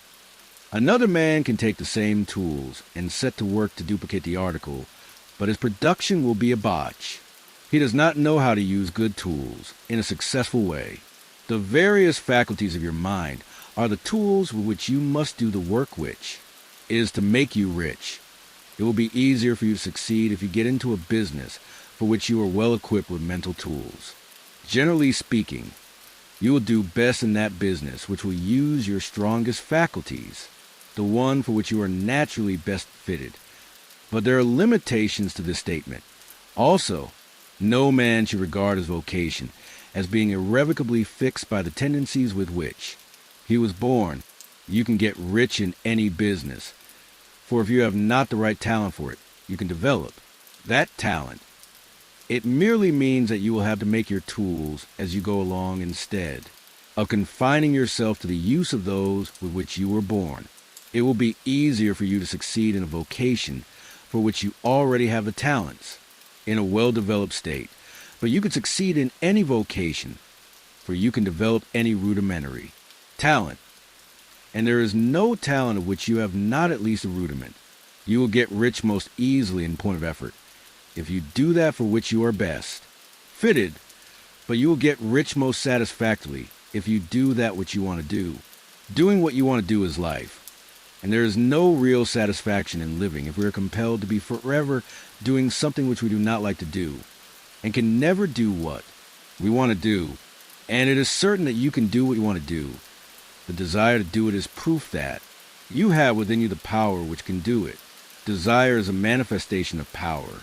The desire to play music is the power which can play music seeking expression and development. The desire to invent mechanical devices is the mechanical talent seeking expression and development. Where there is no power, either developed or undeveloped, to do a thing, there is never any desire to do that thing. And where there is strong desire to do a thing, it is certain proof that the power to do it is strong. and only requires to be developed and applied in the right way. All things else being equal, it is best to select a business for which you have the best developed talent. But if you have a strong desire to engage in any particular line of work, you should select that work as the ultimate end at which you aim. You can do what you want to do, and it is your right and privilege to follow the business or avocation which will be most congenial and pleasant. You are not obliged to do what you do not like to do, and should not do it except as a means to bring you to the doing of the thing you want to do. If there are past mistakes whose consequences have placed you in an undesirable business or environment, you may be obliged for some time to do what you do not like to do. But you can make the doing of it pleasant by knowing that it is making it possible for you to come to the doing of what you want to do. If you feel that you are not in the right vocation, do not act too hastily and try to get into another one. The best way, generally, to change business or environment is by growth. Do not be afraid to make a sudden and radical change if the opportunity is presented, and you feel after careful consideration that it is the right opportunity. But never take sudden or radical action when you are in doubt as to the wisdom of doing so. There is never any hurry on the creative plane, and there is no lack of opportunity. When you get out of a competitive mind, you will understand that you never need to act hastily. No one else is going to beat you to the thing you want to do. There is enough for all. If one place is taken, another and a better one will be open for you a little farther on. There is plenty of time. When you are in doubt, wait, fall back on the contemplation of your vision, and increase your faith and purpose. And by all means, in times of doubt and indecision, cultivate gratitude.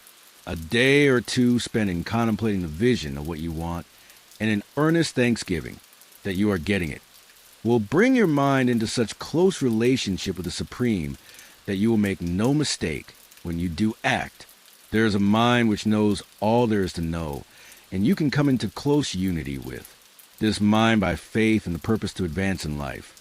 If you have deep gratitude, mistakes come from acting hastily, or from acting in fear or doubt, or in forgetfulness of the right motive, which is more life to all and less to none.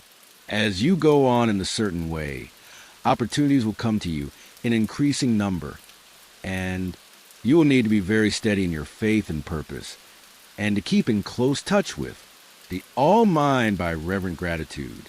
Do all that you can do in a perfect manner every day, but do it without haste, worry, or fear. Go as fast as you can, but never hurry. Remember that in the moment you begin to hurry, you cease to be a creator and become a competitor. You drop back upon the old plane again. Whenever you find yourself hurrying, call a halt. Fix your attention on the mental image of the thing you want, and begin to give thanks that you are getting it. The exercise of gratitude will never fail to strengthen your faith and renew your purpose. 14. The impression of increase. Chapter 14. The impression of increase.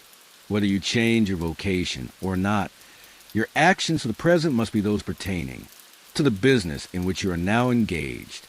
You can get into the business you want by making constructive use of the business you are already established in, by doing your daily work in a certain way.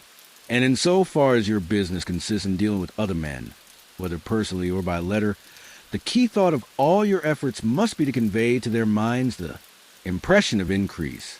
Increase is what all men and all women are seeking. It is the urge of the formless intelligence within them, seeking fuller expression. The desire for increase is inherent in all nature. It is a fundamental impulse of the universe. All human activities are based on a desire for increase. People are seeking more food, more clothes, better shelter, more luxury, more beauty, more knowledge, more pleasure, increase in something, more life. Every living thing is under this necessity for continuous advancement.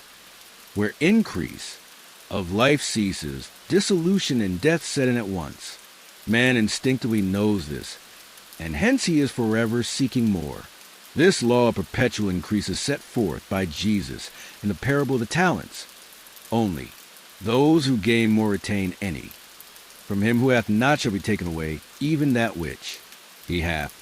The normal desire for increased wealth is not an evil or a reprehensible thing. It is simply the desire for more abundant life. It is aspiration, and because it is the deepest instinct of their natures, all men and women are attracted to him who can give them more of the means of life. In following the certain way as described in the foregoing pages, you are getting continuous increase for yourself, and you are giving it to all with whom you deal. You are a creative center, from which increase is given off to all. Be sure of this, and convey assurance of fact to every man, woman, and child with whom you come in contact, no matter how small the transaction, even if it be only the selling of a stick of candy to a little child. Put into it the thought of increase, and make sure that the customer is impressed with the thought. Convey the impression of advancement with everything you do, so that all people shall receive the impression that you are an advancing man, and that you advance all who deal with you, even to the people whom you meet in a social way, without any thought of business, and to whom you do not try to sell anything. Give the thought of increase. You can convey this impression by holding the unshakable faith that you yourself are in the way of increase, and by letting this faith inspire, fill, and permeate every action. Do everything that you do in the firm conviction that you are an advancing personality, and that you are giving advancement to everybody. Feel that you're getting rich, and that in so doing you are making others rich and conferring benefits on all. Do not boast or brag of your success or talk about it unnecessarily. True faith is never boastful. Wherever you find a boastful person, you find one who is secretly doubtful and afraid. Simply feel the faith and let it work out in every transaction. Let every act and tone and look express the quiet assurance that you are getting rich, that you are already rich. Words will not be necessary to communicate this feeling to others. They will feel the sense of increase when in your presence and will be attracted to you again. You must so impress others that they will feel that in associating with you they will get increase to themselves. See that you give them a use value greater than the cash value you are taking from them. Take an honest pride in doing this, and let everybody know it, and you will have no lack of customers. People will go where they are given increase, and the Supreme, which desires increase in all, and which knows all, will move toward you men and women who have never heard of you. Your business will increase rapidly, and you will be surprised at the unexpected benefits which will come to you. You will be able from day to day to make larger combinations, secure greater advantages, and to go on into a more congenial vocation if you desire to do so. But in doing all this, you must never lose sight of your vision of what you want or your faith and purpose to get what you want. Let me here give you another word of caution in regard to motives. Beware the insidious temptation to seek for power over other men. Nothing is so pleasant to the unformed or partially developed mind as the exercise of power or dominion over others. The desire to rule for selfish gratification has been the curse of the world. For countless ages kings and lords have drenched the earth with blood in their battles to extend their dominions, this not to seek more life for all, but to get more power for themselves. Today, the main motive in the business and industrial world is the same. Men marshal their armies of dollars and lay waste the lives and hearts of millions in the same mad scramble for power over others. Commercial kings, like political kings, are inspired by the lust for power. Jesus saw in this desire for mastery the moving impulse of that evil world he sought to overthrow. Read the 23rd chapter of Matthew, and see how he pictures the lust of the Pharisees to be called master, to sit in the high places, to domineer over others, and to lay burdens on the backs of the less fortunate. And note how he compares this lust for dominion with the brotherly seeking for the common good to which he calls his disciples. Look out for the temptation to seek for authority, to become a master, to be considered as one who is above the common herd, to impress others by a lavish display, and so on. The mind that seeks for mastery over others is a competitive mind, and the competitive mind is not the creative one. in order to master your environment and your destiny. It is not at all necessary that you should rule over your fellow men. And indeed, when you fall into the world's struggle for the high places, you begin to be conquered by fate and environment, and your getting rich becomes a matter of chance and speculation. Beware of the competitive mind. No better statement of the principle of creative action can be formulated than the favorite declaration of the late Golden Rule Jones of Toledo. What I want for myself, I want for everybody. Chapter 15.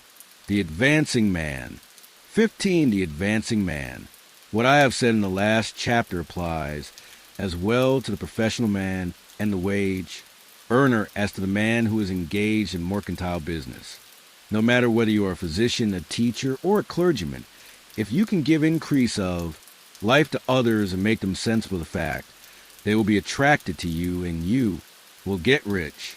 The physician who holds a vision of himself as a great and successful healer and who works toward the complete realization of that vision with faith and purpose, as described in former chapters, will come into such close touch with the source of life that he will be phenomenally successful.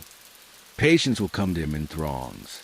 No one has a greater opportunity to carry into effect the teachings of this book than the practitioner of medicine. It does not matter to which of the various schools he may belong, for the principle of healing is common to all of them and may be reached by all alike.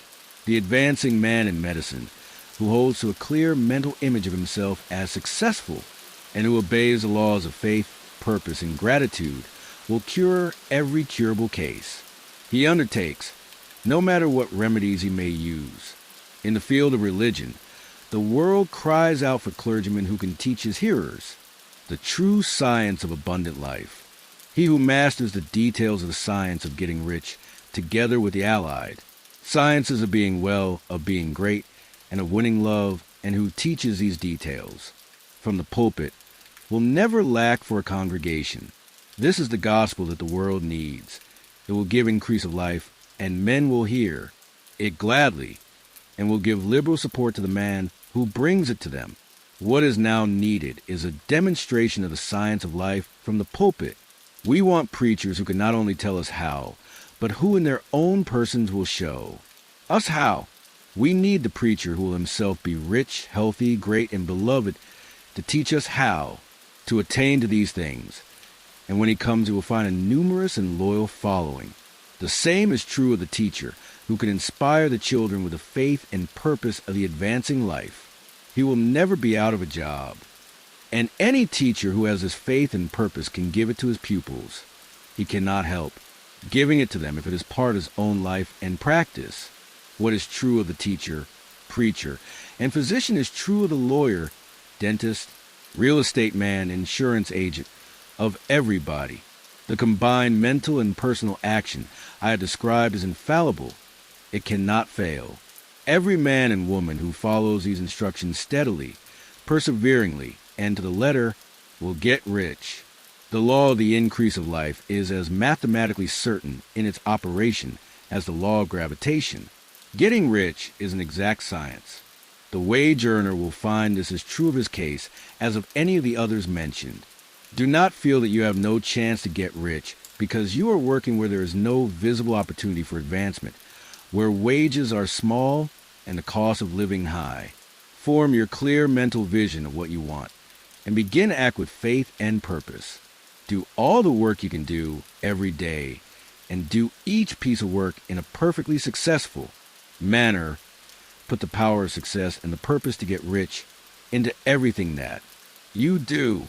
But do not do this merely with the idea of currying favor with your employer in the hope that he or those above you will see your good work and advance you. It is not likely that they will do so. The man who is merely a good workman, filling his place to the very best of his ability and satisfied with that, is valuable to his employer, and it is not to the employer's interest to promote him.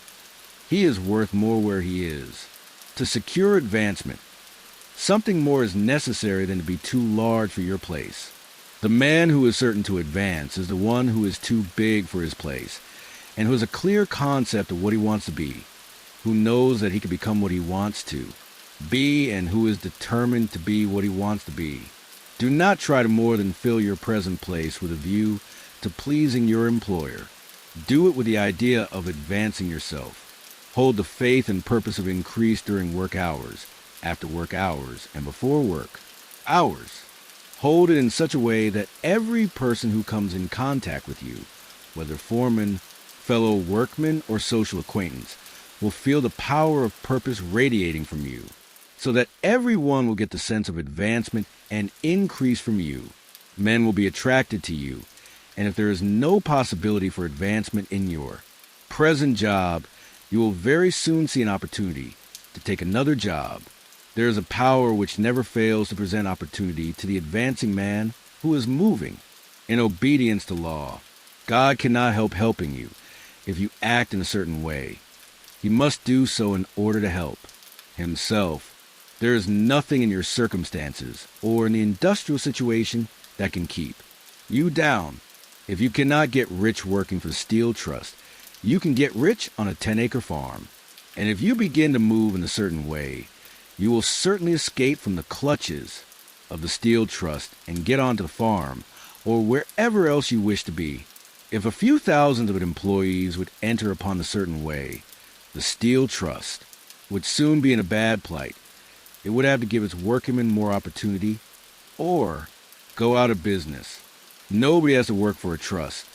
The trust can keep men in so-called hopeless conditions, only so long as there are men who are too ignorant to know the science of getting rich or too intellectually slothful to practice it.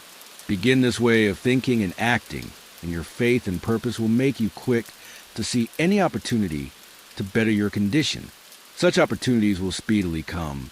The Supreme, working in all and working for you, will bring them before you. Do not wait for an opportunity to be all that you want to be. When an opportunity to be more than you are now is presented and you feel impelled toward it, take it. It will be the first step toward a greater opportunity. There is no such thing possible in this universe as a lack of opportunities for the man who is living the advancing life. It is inherent in the constitution of the cosmos that all things shall be for him and work together for his good. And he must certainly get rich if he acts and thinks in the certain way. So let wage-earning men and women study this book with great care and enter with confidence upon the course of action prescribes. It will not fail. 16. Some cautions and concluding observations. Chapter 16. Some cautions and concluding observations. Many people will scoff at the idea that there is an exact science of getting rich. Holding the impression that the supply of wealth is limited, they will insist that social and governmental institutions must be changed before even any considerable number of people can acquire competence. But this is not true. It is true that existing governments keep the masses in poverty, but this is because the masses do not think and act in a certain way. If the masses begin to move forward as suggested in this book, neither governments nor industrial systems can check them. All systems must be modified to accommodate the forward movement. If the people have the advancing mind, have the faith that they can become rich and move forward with a fixed purpose to become rich, nothing can possibly keep them in poverty. Individuals may enter upon a certain way at any time and under any government and make themselves rich. And when any considerable number of individuals do so under any government, they will cause the system to be so modified as to open the way for others. The more men who get rich on competitive plane, the worse for others. The more who get rich on the creative plane, the better for others. The economic salvation of the masses can only be accomplished by getting a large number of people to practice the scientific methods set down in this book and become rich. These will show others the way and inspire them with a desire for real life, with the faith that it can be attained, and with the purpose to attain it. For the present, however, it is enough to know that neither the government under which you live nor the capitalistic or competitive system of industry can keep you from getting rich. When you enter upon the creative plane of thought, you will rise above all these things and become a citizen of another kingdom. But remember that your thought must be held upon the creative plane. You are never for an instant to be betrayed into regarding the supply as limited or into acting on the moral level of competition. Whenever you do fall into old ways of thought, correct yourself instantly. For when you are in the competitive mind, you have lost the cooperation of the mind of the whole. Do not spend any time in planning as to how you will meet possible emergencies in the future, except as the necessary policies may affect your actions today. You are concerned with doing today's work in a perfectly successful manner, and not with emergencies which may arise tomorrow. You can attend to them as they come. Do not concern yourself with questions as to how you shall surmount obstacles which may loom upon your business horizon, unless you can see plainly that your course must be altered today in order to avoid them. No matter how tremendous an obstruction may appear at a distance, you will find that if you go on in a certain way, it will disappear as you approach it, or that a way over, through, or around it will appear. No possible combination of circumstances can defeat a man or woman who is proceeding to get rich along strictly scientific lines. No man or woman who obeys the law can fail to get rich, any more than one can multiply 2 by 2 and fail to get 4. Give no anxious thought to possible disasters, obstacles, panics, or unfavorable combinations of circumstances. It is time enough to meet such things when they present themselves before you in the immediate present, and you'll find that every difficulty carries with it the wherewithal for its overcoming. Guard your speech. Never speak of yourself, your affairs, or of anything else in a discouraged or discouraging way. Never admit the possibility of failure, or speak in a way that infers failure as a possibility. Never speak of the times as being hard, or of business conditions as being doubtful. Times may be hard and business doubtful for those who are on the competitive plane, but they can never be so for you. You can create what you want, and you are above fear. When others are having hard times and poor business, you will find your greatest opportunities. Train yourself to think of and to look upon the world as a something which is becoming, which is growing, and to regard seeming evil as being only that which is undeveloped. Always speak in terms of advancement. To do otherwise is to deny your faith, and to deny your faith is to lose it. Never allow yourself to feel disappointed. You may expect to have a certain thing at a certain time and not get it at that time, and this will appear to you like failure. But if you hold to your faith, you will find that the failure is only apparent. Go on in a certain way, and if you do not receive that thing, you will receive something so much better that you will see that the seeming failure was really a great success. A student of this science had set his mind on making a certain business combination which seemed to him at the time to be very desirable, and he worked for some weeks to bring about. When the crucial time came, the thing failed in a perfectly inexplicable way. It was as if some unseen influence had been working secretly against him. He was not disappointed. On the contrary, he thanked God that his desire had been overruled and went steadily on with a grateful mind. In a few weeks, an opportunity so much better came his way that he would not have made the first deal on any account, and he saw that a mind which knew more than he knew had prevented him from losing the greater good by entangling himself with the lesser. That is the way every seeming failure will work out for you if you keep your faith, hold to your purpose, have gratitude, and do every day all that can be done that day, doing each separate act in a successful manner. When you make a failure, it is because you have not asked for enough. Keep on, and a larger thing than you were seeking will certainly come to you. Remember this. You will not fail because you lack the necessary talent to do what you wish to do. If you go on as I have directed, you will develop all the talent that is necessary to the doing of your work. It is not within the scope of this book to deal with the science of cultivating talent, but it is as certain and simple as the process of getting rich. However, do not hesitate or waver for fear that when you come to any certain place you will fail for lack of ability. Keep right on, and when you come to that place, the ability will be furnished to you, the same source of ability which enabled the untaught Lincoln to do the greatest work in government ever accomplished by a single man is open to you. You may draw upon all the mind there is for wisdom to use in meeting the responsibilities which are laid upon you. Go on in full faith. Study this book. Make it your constant companion until you have mastered all the ideas contained in it.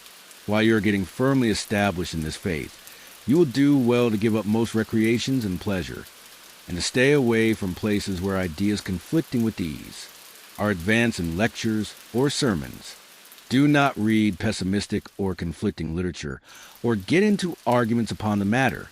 Do very little reading. Outside of the writers mentioned in the preface, spend most of your leisure time in contemplating your vision and in cultivating gratitude. And in reading this book, it contains all you need to know the science of getting rich. And you will find all the essentials summed up in the following chapter. Chapter 17. 17. Summary of the Science of Getting Rich. Summary of the Science of Getting Rich. There is a thinking stuff from which all things are made, and which, in its original state, permeates, penetrates, and fills the inner spaces of the universe. A thought in this substance produces a thing that is imaged by the thought.